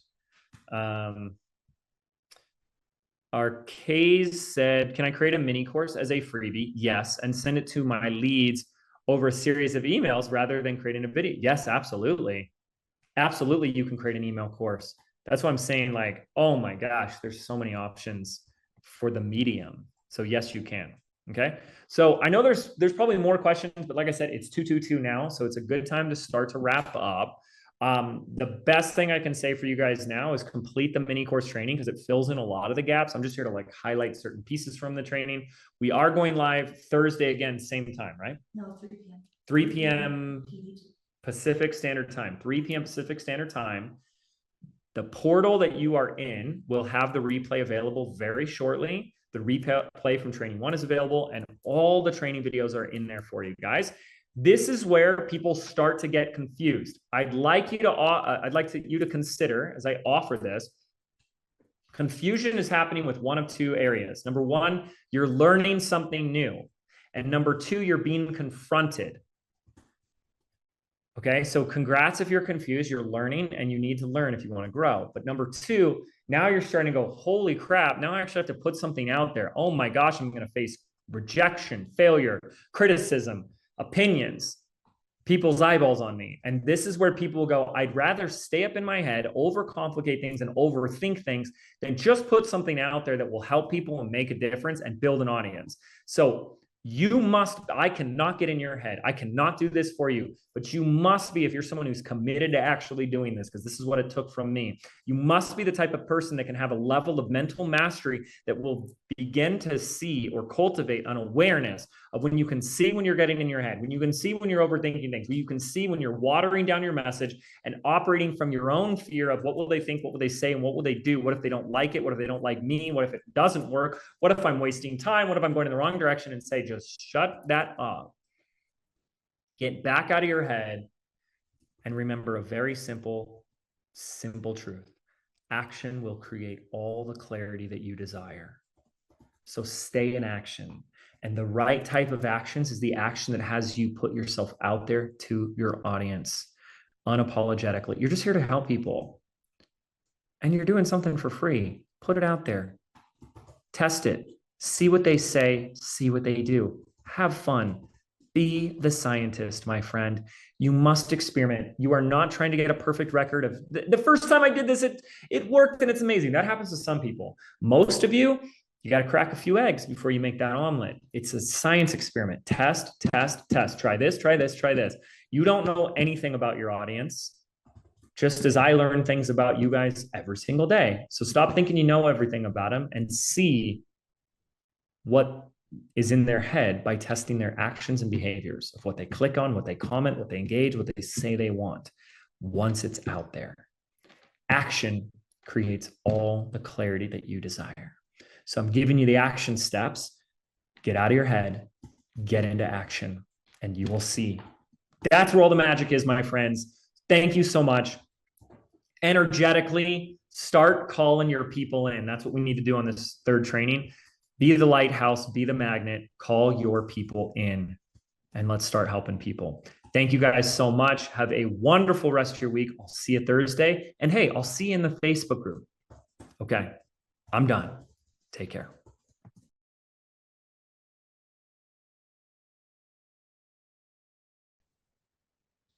Hello, everybody. How is everyone doing today? Happy Thursday. We're going to do a quick audio and visual test. So let me know in the chat box that you can hear us or hear me, and my team will let me know that I'm coming in loud and clear for you guys. Let me know also how you're doing, how you're feeling. Let me know where you're coming in from, and how many of you have attended all 3 of the trainings now. And this is your 3rd for 3, live or replay. I'll take either one. You've attended it or you watched the replay. Let me know. Give me your status and update. I'd love to hear your feedback, what your biggest takeaways have been, how this has helped you. the potential that you're starting to see. And then we're going to tie this up into a little bow in just a moment. I'll start by bringing up my slides.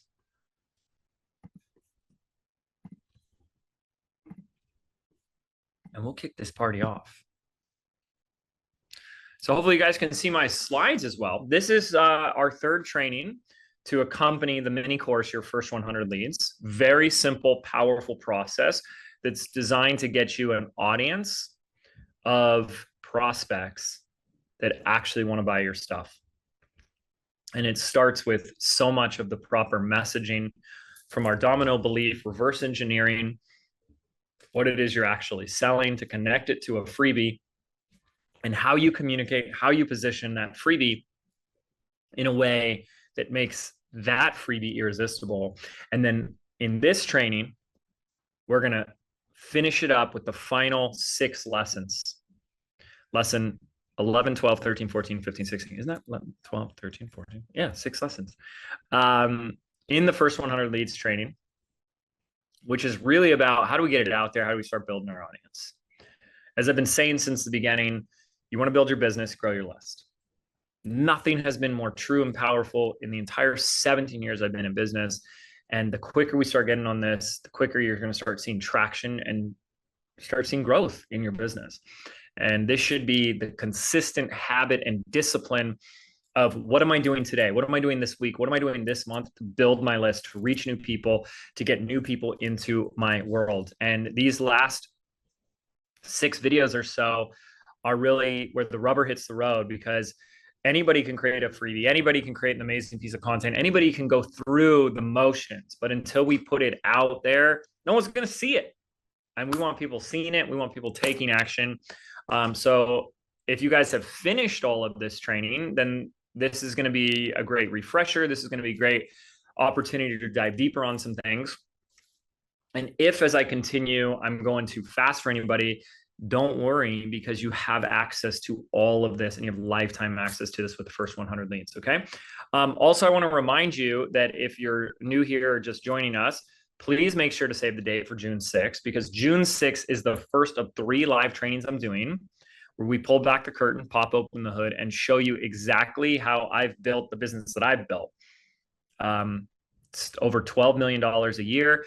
I've been doing this for 17 years, and it's around one simple model: online courses and digital products. In fact, what I've been saying for years, and I've done the research, but digital products are the most profitable, most scalable, and definitely, unequivocally, the most fulfilling type of business that you can run on the internet. What else allows you to take your story, your experience, your unique intellectual property, create it once, and then for years, put it in the hands of thousands and thousands, unhindered and unencumbered by boundaries, location, or time? That's the power of the internet right there. In fact, I taught the first version of this program 4 years ago. Now, every year we update it. We updated it this year for the latest and greatest. But you'll also see that there's certain universal principles that are timeless, and you guys are learning those powerful principles, which is so freaking awesome.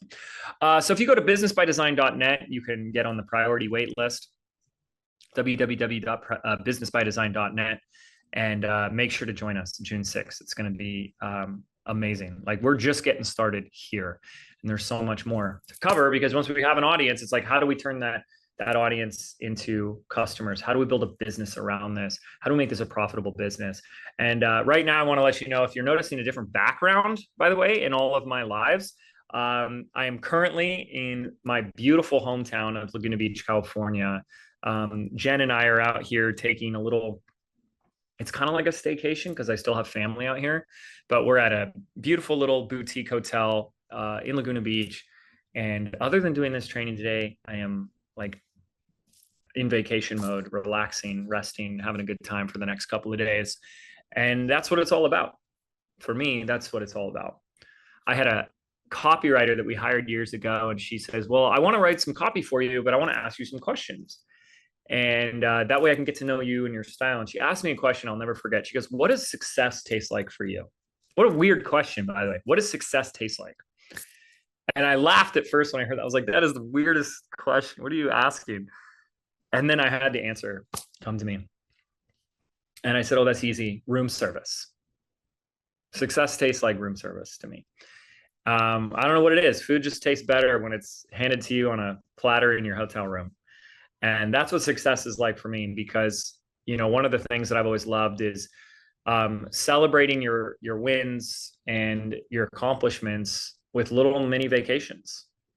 And when I grew up, my parents, especially my dad, would say no to all that type of stuff. Like we'd even go out to like breakfast on a Sunday morning. And it's like, Dad, can I get orange juice? It's like, no, we have that at home. Right.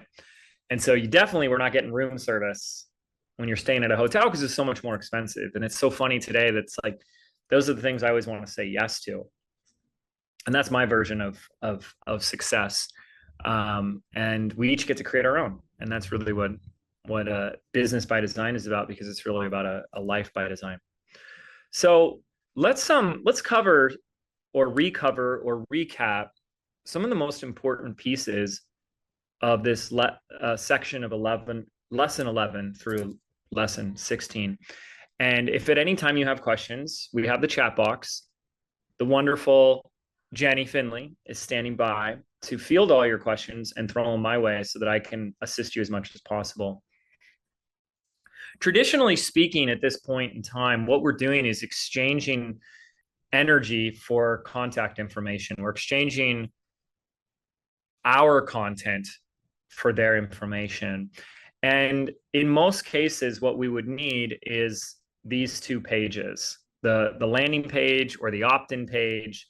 In the olden days, it was called a squeeze page, and a delivery page or a thank you page. And then it's set up obviously with whatever email marketing or CRM software that you have. Active Campaign is what we have and recommend.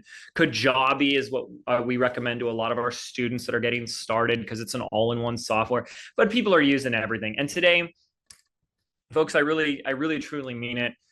The software options that are available to you, 90% of them are all amazing. When I was just getting started, we didn't have a lot of options. And so you had to be a little bit more picky, but whether you're using MailChimp or Constant Contact, there's hundreds of them out there today. They all pretty much do the job, but we need to make sure that we have some sort of service that's software. If you're new, I'm talking to someone who's like really new, that's collecting those leads. So you have that database, because it's not about just building a list, but building a relationship with that list. And that's another conversation, right? We just want to get the leads in. So traditionally speaking, having these two pages is pretty important. And this is I just want to go on this little rant for a moment, because a lot of new people, when they come to me, they're like, why doesn't James focus on a website? Shouldn't I build my website first? And it's like, sure, you can go build a website, but let me tell you this, your website is not going to make you money. Your website is like a brochure. You ever go on a vacation and like in the lobby of the hotel is that huge wall of all the brochures of all the things that you could do that you would never do on a vacation. And, you know, a brochure is just like information, and it's passive. And that's what a website really is. And yes, we should all have a website, don't get me wrong. But if you want to get in business fast, you want to see results fast, we need these active pages, not these passive brochure pages. And these pages take precedence. In fact, my sister is a great example of this, because my sister is a student of business by design. And I don't know, Jen can confirm. I think to this day, she still does not have a website. But from day one, she started building these pages. And so that means we need some piece of software that's going to build these pages. This is what people call like a landing page builder. This is another reason why I recommend Kajabi, but you know, I don't care, use whatever you want, because Kajabi can build these pages. It can collect emails. It can have checkout pages, sales pages, and then of course a members area for a course, you know. But there's tons of different landing page builders out there, ClickFunnels, lead pages, the list goes on and on and on. It's a ton of options. Also, when I got started, I was building these pages myself with code. I was, doing the HTML thing. Oh my goodness, that was ridiculous. So when you're building these pages, I'm going to also show you a way that we can start building our list without having to build these pages, which is really cool too. I want to put your attention on what's the most important pieces of this. The page on the left, what we'll just call our landing page, how it converts, how it performs is everything. And it must perform well if you want this to be successful. And if you were paying attention to my last training, I said, what the freebie is one thing, but how we position it, the hook, the headline, that's what will determine if people actually opt in for this thing, register for it, give you their email for it. And that comes down to, are you going to be phenomenal at marketing this? Most newer entrepreneurs are doing their stuff, even their free stuff, a massive disservice, and they're not marketing it. They're not selling it. And always be selling. We are even selling our free stuff. I mentioned that on the last call on Tuesday. So what this page looks like, how it looks, freaking matters. And my job, what I always tell people is, if I could bestow one gift upon all of my students, it's the ability to discern and diagnose what causes success in our businesses. So when we're looking at this page, how this page does will determine how well you grow your list. And if it's not performing well, do you have the ability to know why? When people come to me and say, James, why isn't my page converting well? I can answer it in 2 seconds, less than 2 seconds. Can you? And we got to get good at these things. We got to get great at these things. Average conversion rate, performance, minimum, I want to see 25% out of your pages. And that's including like paid traffic. You start doing something to like your Instagram, like warmer audiences, I want to see this way higher. Let's go. So 25 is my minimum. So if it's performing less than 25%, something's really broken on this page. That's a number you want to tuck away in the back of your brain and always remember. Because if you want to keep growing your business, you got to keep growing your list, and you're going to probably have different landing pages and opportunities, invitations for people to opt in. And you want to keep this number. This is a really important one, okay? Now, here's where I got you covered. I'll go ahead and put this in the chat box if you would like, but I have given you, what a generous guy here. Hey, what a nice guy.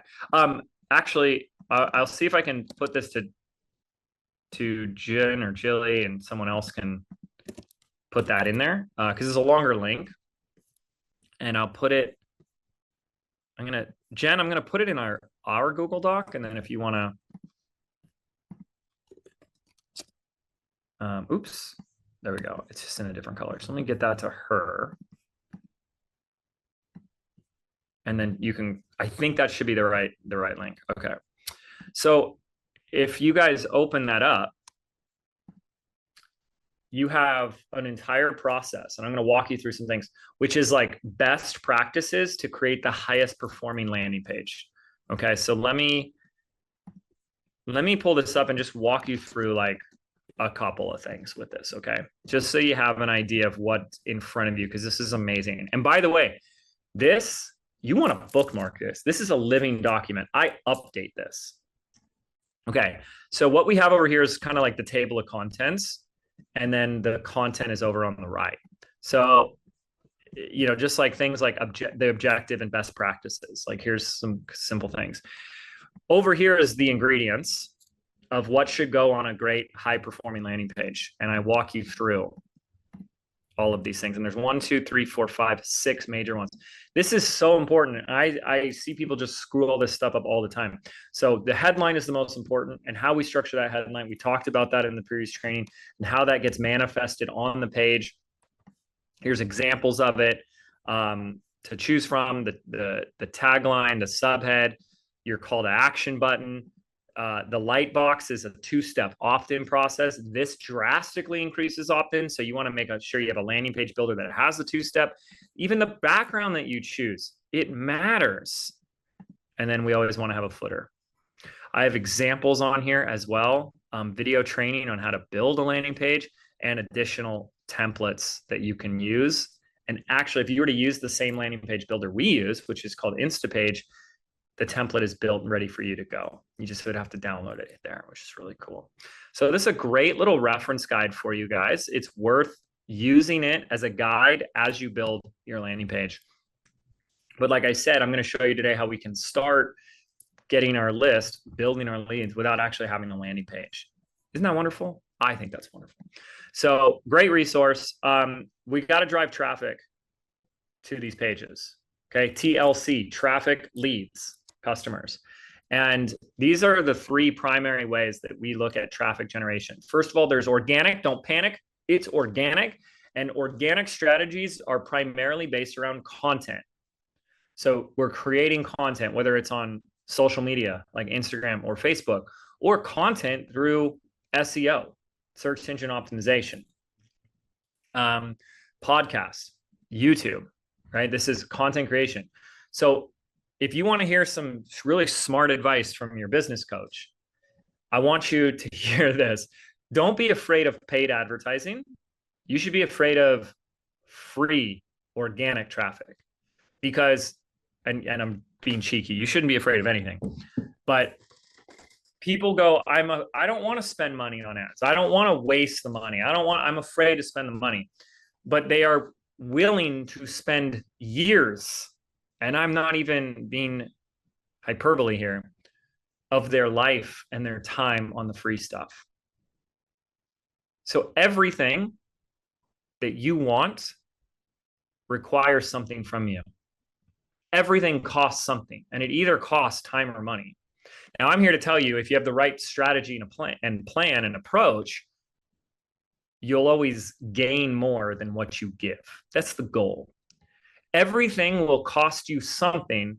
The goal is that you can ROI on that cost. So it's either going to cost you your time and energy, or it's going to cost you money. Here's the other thing. Money is replenishable. When you learn the secrets of how to make money and attract money, you'll want to spend more of it because you know that it's replenishable, it's abundant, and it's infinite. Whereas time is not replenishable, it's not infinite, you don't get it back. So the perfect blend is to use a combination of both always. Start with the free stuff, start with where you're at, and you want to start to invite paid advertising in because you'll get your time back. We have ads. You don't believe me. We have ads that I created the content for 4 years ago, and they're still running. Still working, still generating thousands of leads. Our email list is over 250,000, 260, 270,000. And I'm posting content every day, but we're running ads every week. We want to make sure we ROI on both time and money. Now that I put a third one in there, because I can kind of say it's a combination of the two, but it's not what we're going to talk about at all, which is affiliates and joint venture partners, which is when you realize that your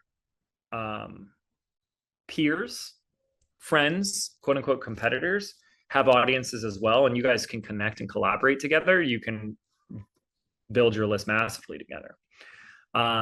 Something to just plant the seed and talk about.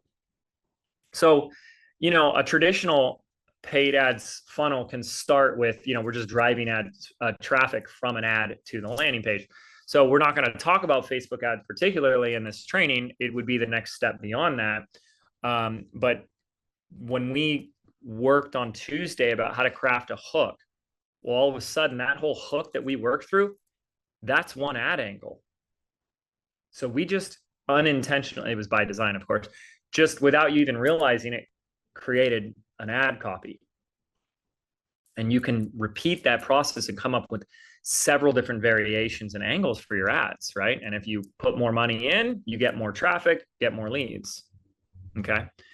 And then obviously on the content generation side, whether it's podcast, YouTube, Instagram, Facebook, Pinterest, like so many options that exist today. It's not about doing all of them. It's about going all in on one. It's not about doing all of them. It's about going all in on one and get that. That will give you more results than spreading yourself too thin. You try to chase multiple rabbits, you end up catching none. So you want to start with one and go all in on that. Today, my entire business is podcasts and Instagram. We could be in more places. Why? We're doing just fine. Oftentimes, it's just creating more work. And the game is to maximize results with minimal effort. Okay. So here's an example. This is in the 100 Leads mini course as well, of like how I even just use a podcast to invite people to a freebie. We'll put the commercial in the beginning, the middle, or the end. Sometimes all three, sometimes a combination of multiple, or sometimes just at the end. And then that drives people to a landing page to opt in. I even put, you guys can take a screenshot of this. I'm not going to read the whole thing, but here's how I took the formula I gave you guys on Tuesday for how to create a hook and turned it into an ad. And this is an actual ad. I actually transcribed this that I use. It does extremely well. So I have audio ads running on my podcast, not for someone else's stuff, my own stuff. And then that means every week I'm doing a podcast, I have an opportunity to have new listeners and build my list from those listeners. And for years, we'll have the same freebie on the podcast. It's great. I didn't change, it says podcast on there, but a YouTube video as well. It's the same concept. And with something as cool as a YouTube video, you can actually link up the URL in the description so that it's a clickable link sending people to your stuff. So right now we're just looking at different traffic strategies, but Instagram has been a place that we've had a lot of fun. And I want to show you some things on there that you can start to do so you can apply what we've been doing in the last two trainings out there in the world. So having a call to action for your freebie in your bio, you can see I have two. First, it says, oh, actually, it's not on there. Okay, cool. I added this. So there is a link. You can see it right there. On my profile, if you guys go to my profile, it's different than the screenshot. I put a call to action on that says DM me hardwired for the free book on how I took my business to over 80 million in total sales. So I have a call to action in the bio, which the call to action is to DM me a trigger word. And then I have my link in bio link, which is this. And there's always at least one option for list building right there. For me right now, it's to join our priority list, June 6th, for the Rise of the Digital CEO, and a couple other ones. Okay. Now the whole like trigger word, we're going to want to use a software like ManyChat so that you can set that up. And that's actually really, really easy to set up. And that's what we're going to talk a little bit today. But if I'm doing it from here, landing page to a thank you page. Okay. So by the way, one of the hacks I do is anytime you get like overwhelmed or confused as you're building your business, I'm going to go on another little tangent for you right now. And I want you to write down these 5 steps. This is a process I teach, and it's a really great like productivity, planning, organizational process. And the 5 steps are dream it, map it, book it, chunk it, do it. Dream it, map it, book it, chunk it, do it. Dream it, map it, book it, chunk it, do it. Dream it, map it, book it, chunk it, do it. Dream it, map it, book it, chunk it, do it. So step 1 is we dream it, which is coming up with the goals. I want to get 100 leads. And we come up with our method. I expand on this in other trainings, but it's nice to have it. Step number 2 is going to be really helpful for you, which is map it. Map it means to draw out all the pieces. Take a white piece of paper, take a whiteboard, and draw out all the steps from the customer experience, the user experience. The moment you do that, just like I've done on your screen, you know what pieces you need to go build. Now, the book it phase is if there's any relevant dates that need to be on a calendar, you put those dates on a calendar. And then chunk it means we chunk it into mini projects. Okay, first I'm going to build the landing page, then I'm going to build the thank you page, right? And then the last step is do it. But why I wanted to share that here is that if you ever get overwhelmed or confused, have a map. Map it, draw it out. Then we know what we're creating. Okay. And so that's why I'm very visual on my slides to show you what you're mapping out here. So then you know what to do. So this is what I would recommend for probably most of you here. And if you're like already thinking about doing this or it's really resonating with you, I want you guys doing this fast, which is to start creating Instagram reels that have this ManyChat comment automation. And again, all of this is in the training, the mini course, that gives the call to action to comment a trigger word so you can start building your list without needing a landing page. So here's how this looks. You see the reel on the left. And by the way, that's just a video of me like putting something on my shelf. I wrote some copy based on the formula I gave you in training 2 with a call to action that says comment trigger word. You can see this on your screen right now. Comment hardwired. Because of ManyChat and software that exists like this, the moment you comment hardwired, you will get a DM from me. And that will look like this. Hey, name. Thanks for your interest in my free PDF, Hardwired for Entrepreneurship. What's your best email? When you type in your email, ManyChat has the function and capability, which is what I highly recommend. So you should be paying extremely close attention right now. When someone types in their email, ManyChat has the ability, and you can just like YouTube how to do this. I'm not here to teach you little tech stuff, and I'll tell you why in a moment. ManyChat has the ability that will allow it to automatically add it to your CRM, your email marketing software. Boom. So Imani put in her email, and now Imani's email is in my active campaign. And then when I get the email, it auto replies with just the download page, just the thank you page, which means you don't even need to build a landing page anymore. You know how exciting that is? And I'm gonna take this further with you guys. We pick a random freebie, not random, but we pick something that I already have as a piece of content every week. And we do at least one reel and put it out there. And this does not take that much time. We're cloning the ManyChat campaign, we're changing the tag, and we release it. So you could be putting out new freebies based on content you are, hey, here's a client call I did where they asked me a question. I talked about this topic for 20 minutes. Take that clip and you could be sharing that for free. Like you guys, this is what I've been trying to say on Tuesday. I'll just say it again. We must make growing your list the #1 priority. If you're not actively doing it, don't be surprised when you wake up 6 months from now and your business has gone downhill. This is like going to the gym. You don't just go to the gym once and say you're in shape. You make it a discipline. It's a habit. It's a routine. And through the consistency will you see results. This is not about having 100 leads. This is about saying, can I do 100 leads every week or every month? Or even just 10 a month? It's consistent. Not just, I got 100 leads once and never again.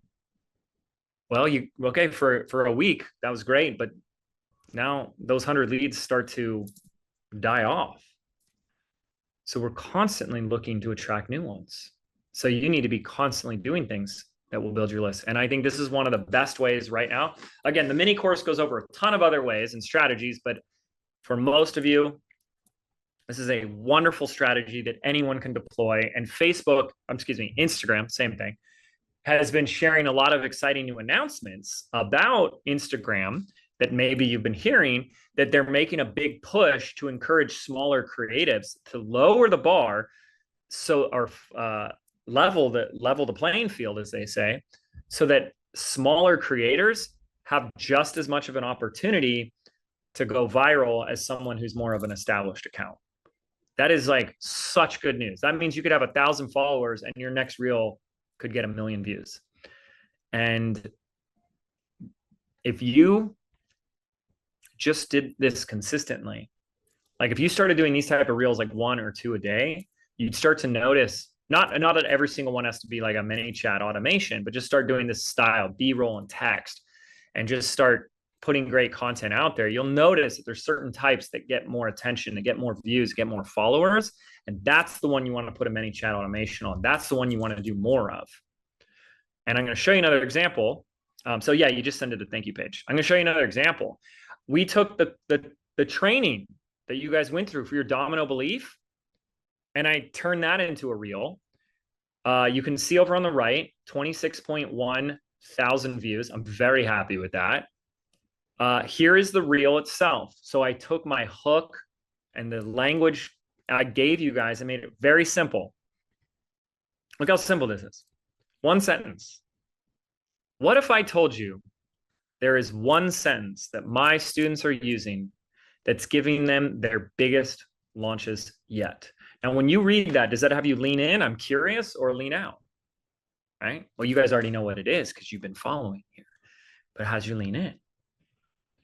Then I have another sentence appear. It's called the domino belief because when you nail it, it knocks over all of your students' limiting beliefs. Comment, domino.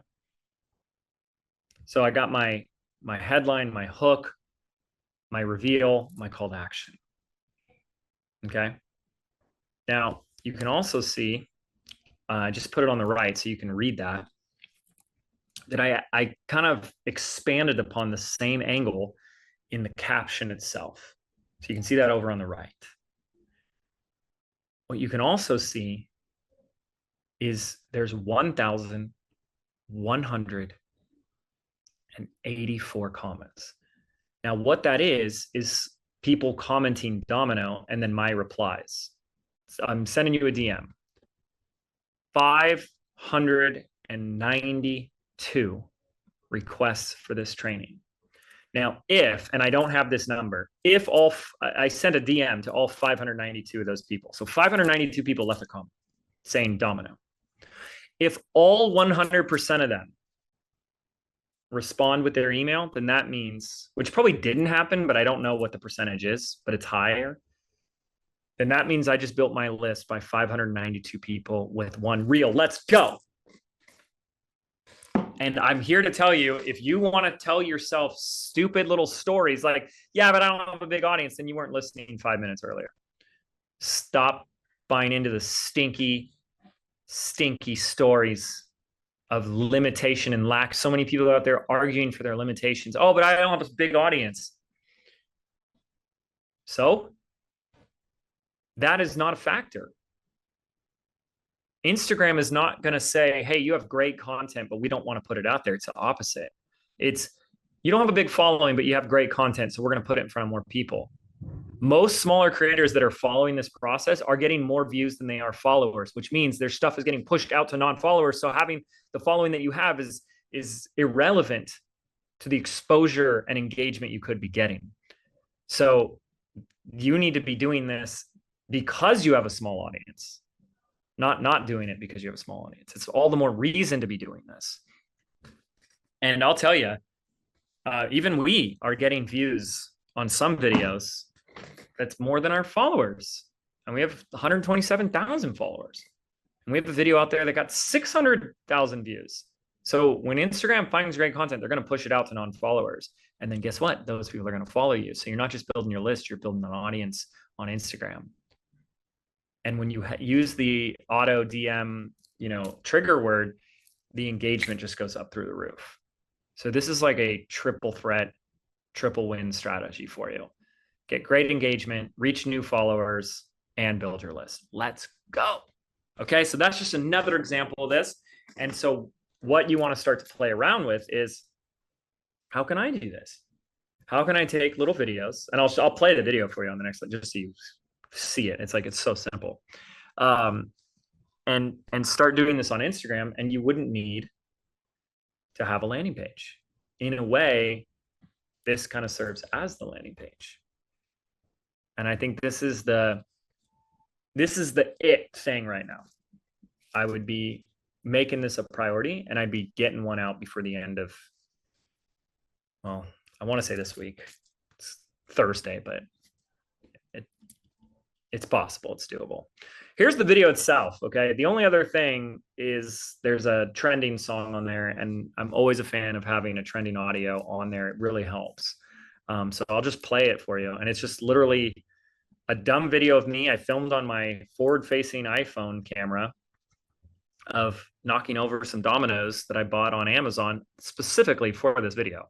I laid the groundwork, and then, just like clockwork, the dominoes cascaded in a line. What if I told you I'm a mastermind?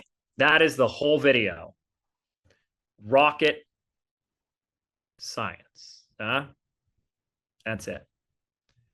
And we have so many of these on our account, which, by the way, if you're not following me, go ahead and follow, because you're going to see more examples of these, and say hi on the Instagrams. Don't be shy. Send me a DM at James Wedmore. We have so many examples like this. This one I think is the best so far that we've done. But even this one back here, there's 242 comments. I'll take it. And we have plenty of other examples. So every time we're doing one, we're getting 100 or 200 leads. And you do 2 or 3 of those a week. And it can be, by the way, the same freebie, just positioned a different way. So we changed the positioning, we changed the angle. How could I sell this a different way? What could motivate a different segment of my audience to get on this? Okay. So this is so exciting. Okay. Let's see. Where do I want to go from here? I think I'm going to come back to this. So if you guys were to look at these last 16 lessons, lesson 11, use the process map that I gave you if you're going to build a landing page. Lesson 12, I start talking about all the ways in which we need to start driving traffic.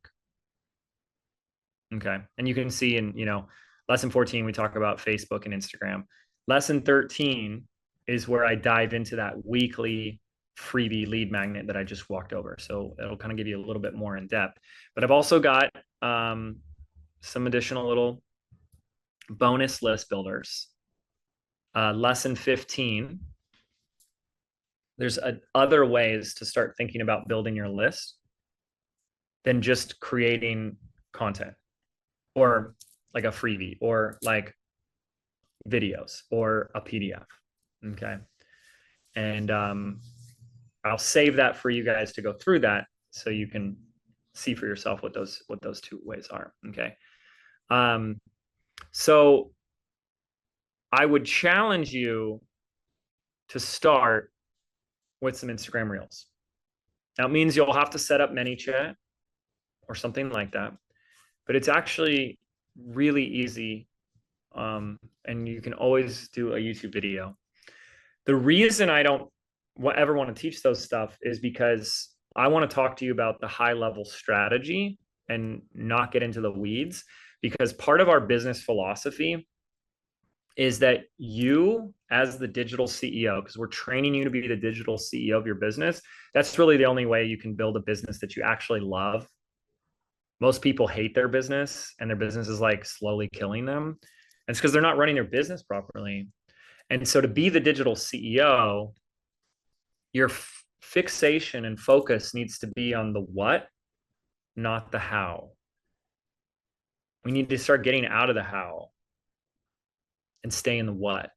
Your job is to go, here's what needs to happen. Here's what we need to do, not how.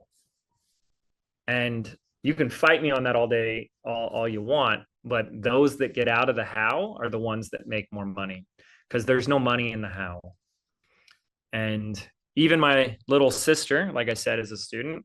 She has her own virtual assistant. She's like, I'm not learning this tech stuff. I'm going to have this guy do it. She pays a couple bucks an hour for someone in the Philippines to build out her landing page, to create that funnel, to connect ManyChat to her CRM, all that type of stuff, right? And you want to get yourself out of that as quickly as possible. That's a lot of what we're going to cover on the Rise, is like how to run a business the right way. Most of us didn't learn how to run a business in school. Even going to business school doesn't teach you how to run a business. Let's be serious. I went to business school and they didn't teach me diddly about how to actually run a small business, let alone an online business. So we're never taught how to run a business. We have a lifetime of being an employee, and then we just jump in thinking we can figure it all out. And we end up working longer and harder than we've ever worked. And we're seeing less money and progress than when we were just being an employee. So some things have got to change there, right? So this is a big reason why we don't need to learn the tech. We need to know what the strategy is. And either you can go watch a YouTube video, figure it out yourself, have your son or daughter do it for you, outsource it to family, or you can outsource it, because there's plenty of virtual assistants that do this all day, and they can do it for you too. And by the end of this, your goal, like really your goal at this point, like where you should be, is how do I put something out there? And how do I do that fast? And that's why I really like lesson 13 and what I covered today. Is this is something that you can make a weekly practice of putting something new out there every week to get new leads. And that's pretty exciting. So the last thing I'll leave you with here, before I open up the questions to see where you guys are at or what else you need help with, is I just want to open a little door, plant a little seed, and have you begin to think of the next step, because I'm not here to just get you to build leads. Your job is paying customers, people giving you money. And let's never lose sight of that. So when we focus on leads, it's qualified prospects that want to buy your stuff. But we should be thinking about the next step. And I just want to put your attention on this for just a moment. If this is our process, generally speaking, 2 pages, someone opts in, email, and then I deliver something. That's so simple. Then the question is, what do we do on this page to start inviting them to the next step? TLC. So if we go TLC, this is traffic over here. Getting them to opt in is the lead. So getting the sale, the conversion, or the customer is that final step. And so the question becomes, what is that next step? And that's something I want all of you guys to be thinking about. Now that I have them, at this moment, when somebody opts in, this is the most interested that they will be. Right here, boom, landed on the thank you page. Their interest is piqued. Their mind is open. They are ready. Take full advantage of that. I'm going to give you 2 options. So just hear me very carefully.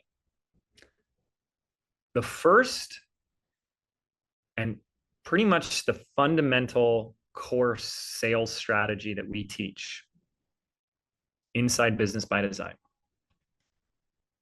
is that if you have any type of digital product, group program, course, or membership, you must launch it.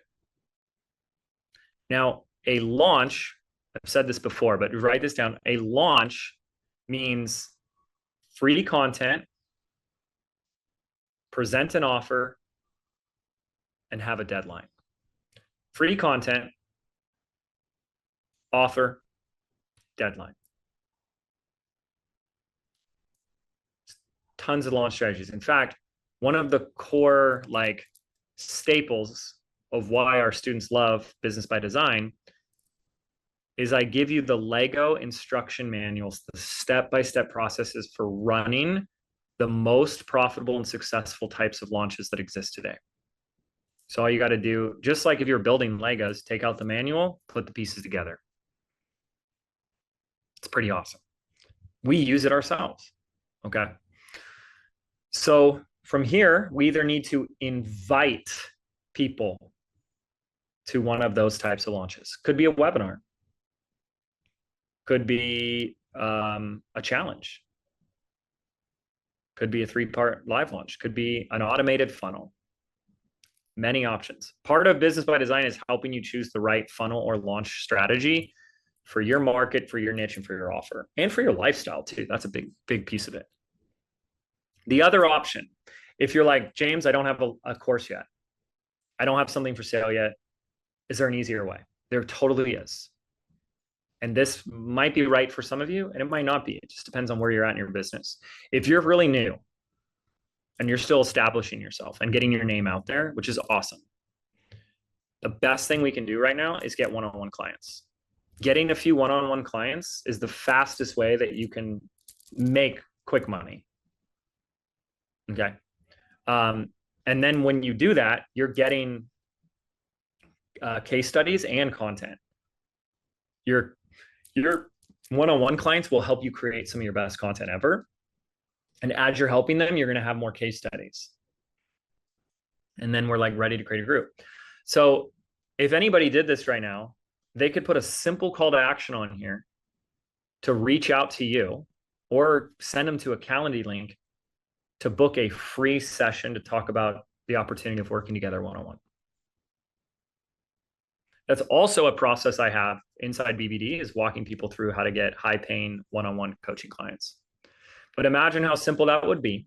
You put a little video on here and a little button and say, okay, here's thanks for subscribing. Here's the content I promised. And if you would like help with this, and you know that working one-on-one would just help you get results even faster, I've put a link below. You can shoot me an email, or I put a link below to my calendar so we can book a free 30-minute consultation call. And I'll give you a quick rundown of your situation. I'm going to ask you a series of questions. And if we're a right fit together, and I truly believe that I can help you, then we can discuss an opportunity of how we can work together. And you could be getting clients right off of this. Because if we're going to do this work, anybody who is opting in wants to take the next step with you. So we might as well offer it. So that's what I want you guys thinking here as we leave today. Our journey is just beginning. We have the free Facebook group, The Rise of the Digital CEO. And I have a few other additional trainings and resources and gifts for you guys over the next month or so. And so if you wanted to take full advantage and get the most out of our time together, my advice is this: make sure you've gone through this training, all the mini course videos, and actually put something out there. I've just been doing this for so long, and one of the things that separates those that grow and grow fast from those that don't is the people that have the ability to finally get out of their head, to stop overthinking things, to stop waiting for permission, stop waiting for imposter syndrome to go away, or for the fear to dissipate, and just say, fuck it, and just do it. Because when you reorientate your attention, because you are where your attention is, to this could help somebody, this could make a difference for somebody, you realize it's not about you. And all that overthinking and all that analyzing is you being very selfish, focusing on yourself. What will they think? About what? About me. What if I don't look good? What if I don't do it right? What if I don't look amazing? And what if I look stupid? And what if they don't like it? And what if they don't like me? And what if they say bad things about it? That's all about you. And when we have that much self-importance, it is selfish, because anyone who's truly doing this and doing this at an optimal level knows the truth that we do this type of work because every day we have an opportunity to make a difference in someone else's life. And it's why I've been doing this for 17 years. Is because there's always someone out there that's willing to have an open heart and an open mind to receive what I have to share. And it makes a difference for that person. And if it takes 1,000 people not liking me or criticizing me to help that one person, I'll do that every single day. And I hope you can have that same mentality. So why are you overthinking it? What are you worried about? Why are we still in so much fear? So the best thing we can do right now is deploy this, apply this, and do it fast.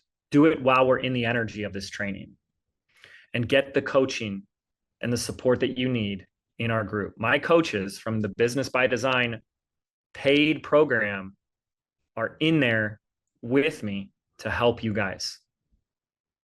And I think if you put one of these strategies into place sooner rather than later and saw that you're building your audience, and please, by the way, as your leads start coming in, share all your wins in the group, because it happens every year. People are getting their 100 leads in like a freaking day with this. When you nail it and you do it right, and some won't, you know, don't be someone that gives up because it didn't work the first time. You're a scientist. So do it again, try it again, try it again. Consistency, right? And if we spent this time implementing what you've learned, you're going to be so much more prepared and ready for the training that we have in store for you. And we're going to show you next how to take your big idea, turn it into a product, and actually get it out there in less than 30 days. Like, you could have a fully booked, sold out program. And we have students that do it in a week. So 30 days is generous. And if that sounds crazy to you, good, because I want to take you beyond your own self-imposed limitations of the mind. I want to break some of those structures and domestication around your employee mindset and old, outdated limitations that don't belong where you're going. And that's what I'll help you guys with. So we're going to jump into some questions, but stay in the training, stay in the coaching, stay in the group, stay in the conversation. Let us help you with this so that this isn't just something that you spent your time on but did nothing with. I don't understand that. I don't get that. This works. It's proven. And you just got to do the work so you can start getting the results. Let us help you with that. Okay. I'm going to open this up for some questions. Hopefully this has been helpful. Let me know too, what has been your biggest takeaway, your favorite part? Let me know. We'll do a few minutes of this. And again, I just want to, we'll see what kind of questions come up, but I just want to thank all you guys. I see some people that have been here for all 3 of the trainings, and I just appreciate you guys, people that are really doing the work and engaging with it. So I really love that. Let's get into some questions. Christina, if overwhelm or feeling stuck and confidence are not recommended because results aren't tangible, does that mean anxiety and stress wouldn't be a good niche? No, it can be a good niche. How can you measure results and make them tangible? That is the question, Christina. You're going to have to answer that. For sure. That is the question. How can you tangibilize and make more specific things like anxiety and stress? And there is a way, definitely, but you're the expert in that. So you have to be the one to do that. Jessica McMinn, question from Bonus. For my weekly newsletter, can I have it be the weekly blog where I promote my blogs? Yep. I would just give it a specific like topic, like a weekly blank. You know what I mean? Kelsey, I've heard that BBD isn't necessarily for those that are starting out. That's not true. More for people that are a bit more advanced or further along. Have a big following, already selling a course. What do you say about this? I would say it is not true whatsoever. The reason people say that is because I don't talk to people like they're little children. And I will never baby you. I will never spoon feed you. So I'm very intense and I can be very intimidating. And so people are left with a conclusion of, oh, I must just be not ready for this. And that is just a faulty conclusion and a distortion of the mind. And nothing could be further from the truth. Everything inside of Business by Design is designed to give you what you need, not what you want. And what you need is stuff that is going to be a little intense and intimidating when you're new. And the people that are open for it and up for it, grab it and go. Someone who doesn't actually really want to put themselves out there and they'd rather stay in their fear goes, oh, I'm not ready for this. But that is another illusion of your mind to say, I'm not ready for it. To nail your niche and get your first 100 leads is also included inside Business by Design. And so that's available to somebody. In fact, one of the first big pieces I teach people is how to launch your beta. And so launching your beta would be for somebody who is new. And yeah, a lot of people come in who are more advanced as well. I've had people that are a multiple seven-figure business come into mine. I've had people at $5 million a year come in and say, James, I would have paid $10,000 for this program. And the reason we do that is because it's a unique philosophy and structure and approach to your business. And that has nothing, it has absolutely nothing to do with where you're at in your business. It has nothing to do with how long you've been in business, whether you're a newbie or an expert. It has one thing to do with all of it, which is your level of commitment. I don't work with people that are opportunity seekers. I don't work with people that are too lazy and not willing to do the work. Today, I just don't have time for that today. I've been doing this for so long. I have the luxury to be more picky and choosy. And the people I want to work with are people that are all in. You have 100% commitment. You will hear me be a really tough coach for people that want to argue for their limitations, make excuses, but then still want $1 million business. You want $1 million business, but you want to act like a broke entrepreneur. You're going to have a rude awakening. But that has nothing to do with how long you've been in business. My sister is a perfect example. I love to use her as an example because she's my sister. And I've known her entire life. She's my younger sister. She started her business. She bought Business by Design. And she started it with zero list. I mean, zero list. She hadn't even been posting content before buying BBD. No other products. No website, no list, no nothing. And she launched her beta program in 90 days. She goes, my goal is 3. I'd be happy with 1 customer. She got 7.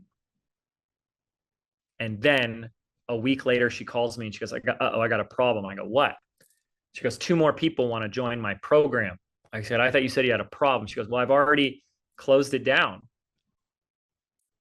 Let them in.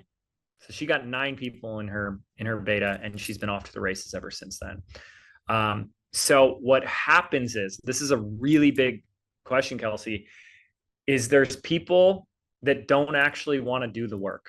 They don't actually want to put an offer out there. They don't actually want to launch. They don't want to sell. And when you go, why not? They go, I don't think I'm ready. Lies, lies, more lies. I'm not ready is an internal decision you've made based on external influences. I don't have a list yet. I don't have a website yet. I don't have professional photos yet. I don't have approval yet. I don't have a certificate yet. I don't have all these things out there. Therefore, internally, I'm going to decide I'm not ready. Folks, if you feel like you're not ready to help people, if you feel like you're not ready to start your business, now you know what self-sabotage already looks like. And I will tell you this, you can ask 100 entrepreneurs and 99 out of 100 will say, I never felt ready. There's no perfect time. You'll never feel ready. And when you're accepting those truths, you realize you just need to go and do it. Otherwise, you're just kicking the can of lies and excuses down the road. Okay, Wendy, does this method of asking for an email address and automatically adding them to your list convert better than replying with the link? Yes, it does. You can do that, Wendy, but it will convert better 1000%. Great question. Rebecca, sorry, Jenny wasn't sure. Okay. Do you turn podcast episodes into blog posts? You can absolutely do that, Rebecca. It's a brilliant strategy. And then a call to action. I love it. I love how you're thinking. Well done. Yes, you can. Linda, what software tool do we need for this Instagram strategy? ManyChat. And then whatever CRM you're using to collect, MailChimp, ActiveCampaign, ConvertKit, Kajabi, all of those are wonderfully acceptable. Do these strategies work on LinkedIn? Nia is asking, great question. Unfortunately, I don't know anything about LinkedIn. I don't even think I've logged into LinkedIn for like the past decade, but normally they're pretty universal. I just can't confirm that because I don't know anything about LinkedIn. Anna, I guess my question is, does James' philosophy of doing less and achieving more always apply? Yes, I'm currently doing a lot, starting out, setting things up and getting 10 years worth of learning out of my head to teach, but I'm feeling like I must be doing something wrong as I'm working too much. So this is, I'll give you like a little rant on this. I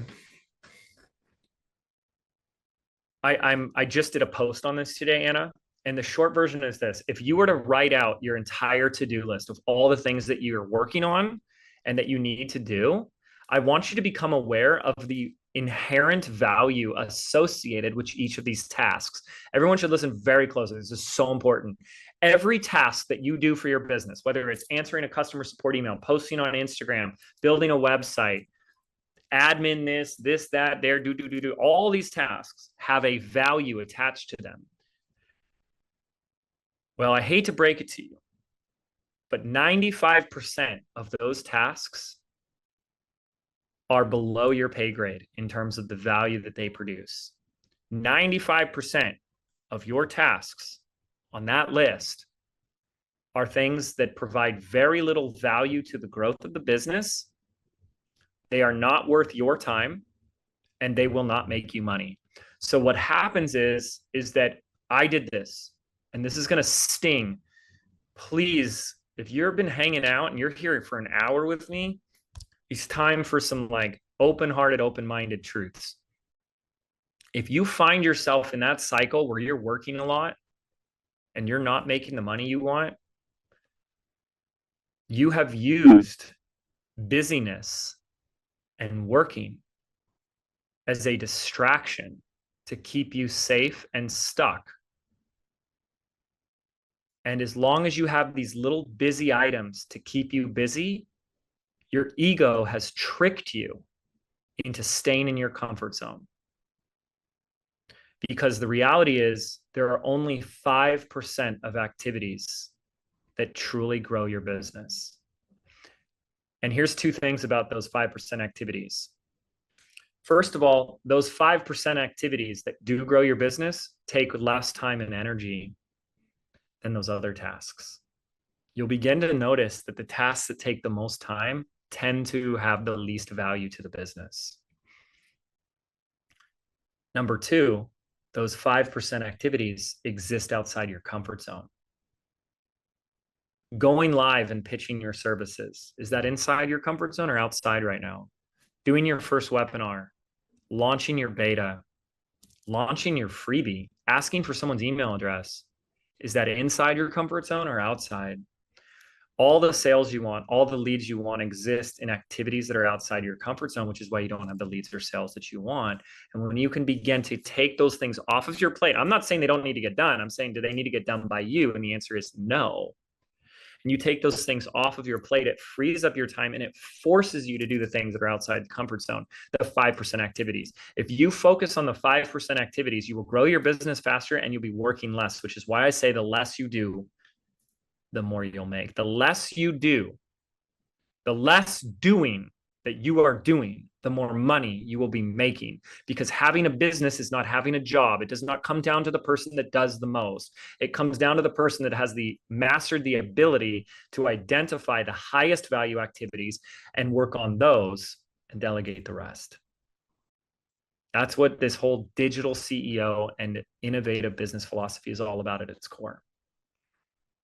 Because a lot of what, like if Anna is experiencing this, others are experiencing this, you got to ask yourself, is this sustainable? Can I be doing this like this for the next 3 years at this pace, or will it be killing me? This is why so many people burn out. They burn out because they don't actually know how to run a business like a business. They run it like it's 7 jobs and they're taking them all on, and they're taking them on for little to no pay. No one can do that long term. Forbes has a stat that says 8 out of 10 businesses fail in the first 18 months. And they were able to attribute why 8 out of 10 businesses fail, because they couldn't figure out how to focus on sales and just make money. People burnt out. They're doing it wrong. And you have to listen to the messenger, not just the message, because I've been doing this for 17 years. How does someone do something for 17 years straight without burning out? I'm trying to teach you. That's what a lot of the rise is about. Salima says a quiz or a video, which is a better medium. I don't want to answer that because the medium is rarely relevant. Have both. That's my answer. Do both and find out. I encourage both. Great. Yash Ivory, amazing tips, James. Thank you. Where can we find resources to hire for things like this? Onlinejobs.ph. Great question.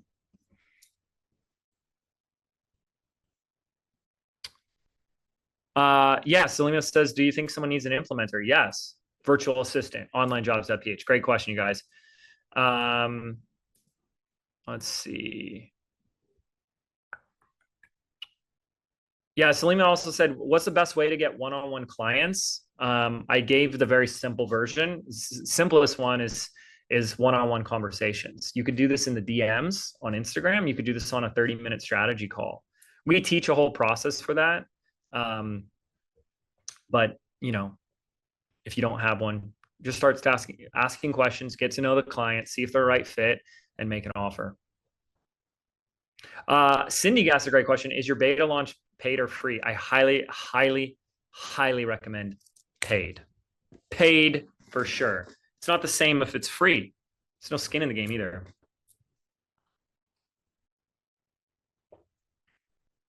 Ali is asking for feedback on Domino Belief. I will say post it in the Facebook group, and then I'll give quick feedback on this. Setting boundaries is the quickest way to strengthen the relationships. It's good. My only concern, Ali, is if it depends on what you're selling, right? So if we're selling an online course, do I want a course just on how to learn boundaries? And I don't know how much that would have someone lean in. A lot of times we go, okay, I just need to have boundaries. Got it. Thanks. I'm good. Something to think about.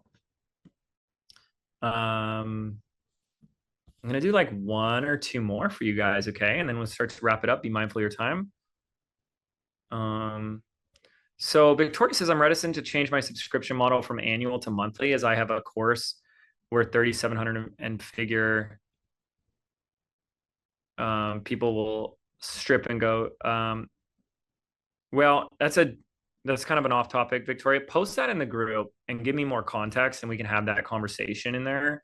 Cause I don't want to, if you and I have this conversation right now, it's going to confuse other people because you're talking about monthly memberships, annual price point, all that type of stuff. But go ahead and post that in the group, tag me, and we'll make sure to look at that and give you my 20 cents on that. Cause I've run memberships, annual, monthly courses, group. I've done it all. Yeah, Christina's asking, where can we find out more information about Business by Design? Right now, just go to businessbydesign.net. We can put that in the chat for you.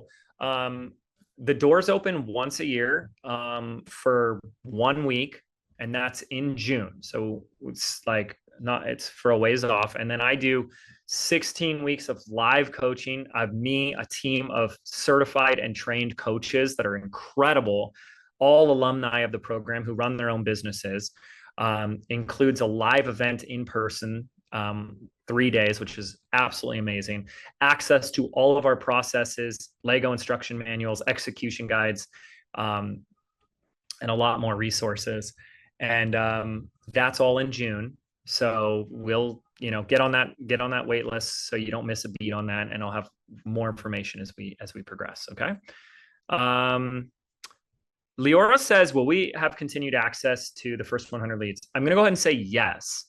I don't, unless there's something unforeseen in my life, you will have unadulterated.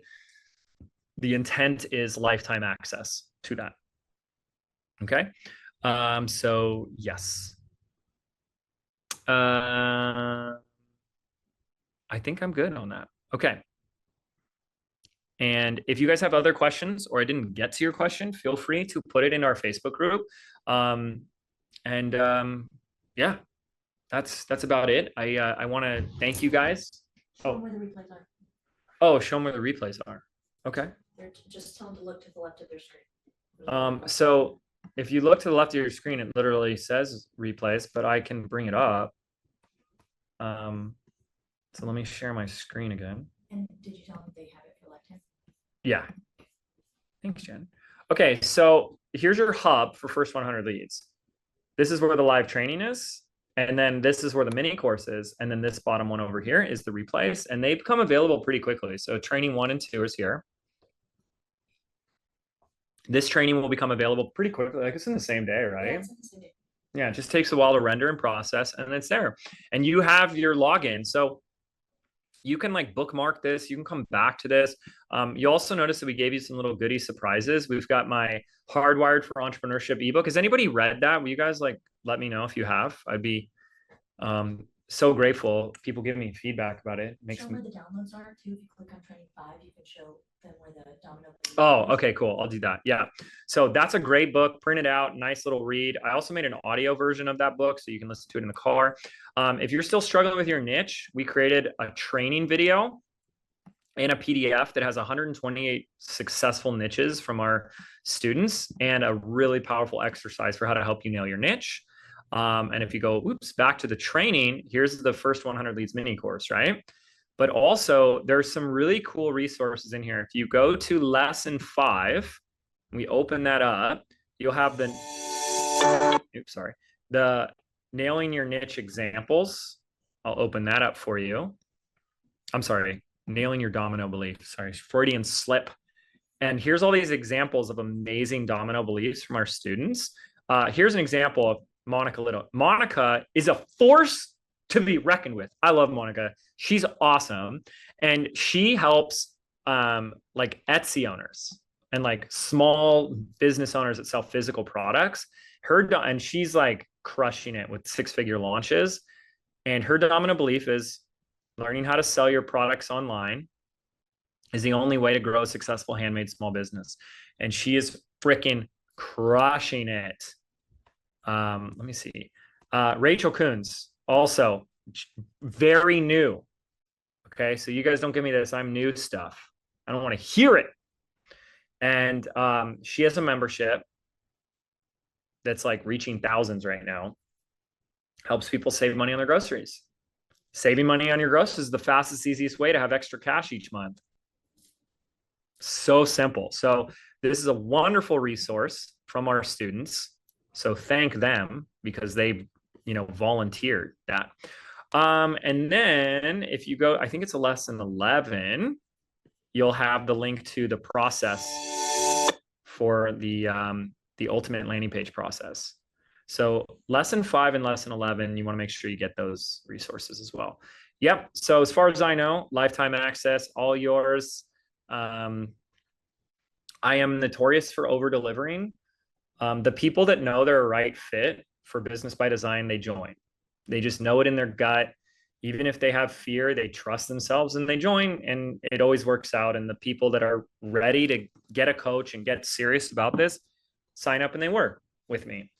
And anyone who's maybe not there yet or whatever, you're still going to get just inundated with unbelievable high value training that, yes, I could also charge money for.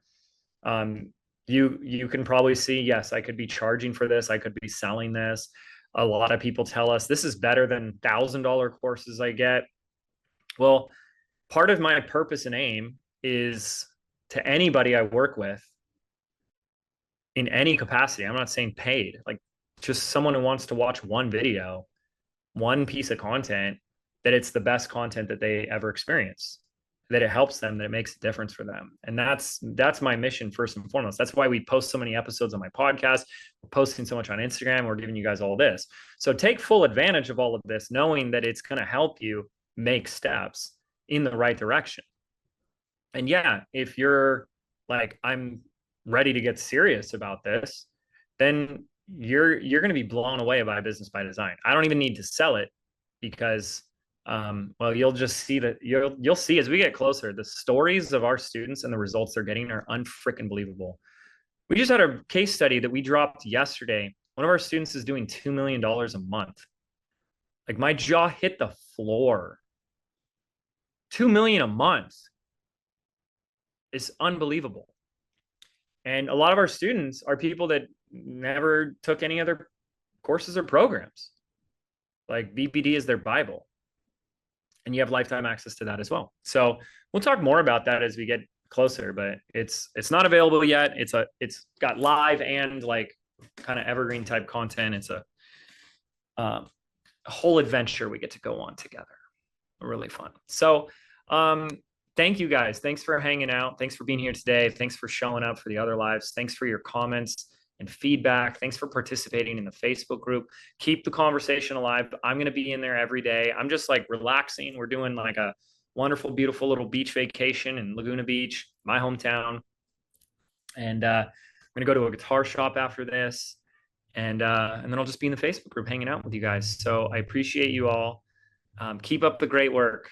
Keep this going. I struggled for 4.5 years before I had anything to show for it. And most people give up way before then. I aim to shorten your learning curve and get you to profitability faster. Trust the process. Put purpose over fear. And get going. Start taking that action. Thank you guys. Have a wonderful rest of your week. I'll see you in the group.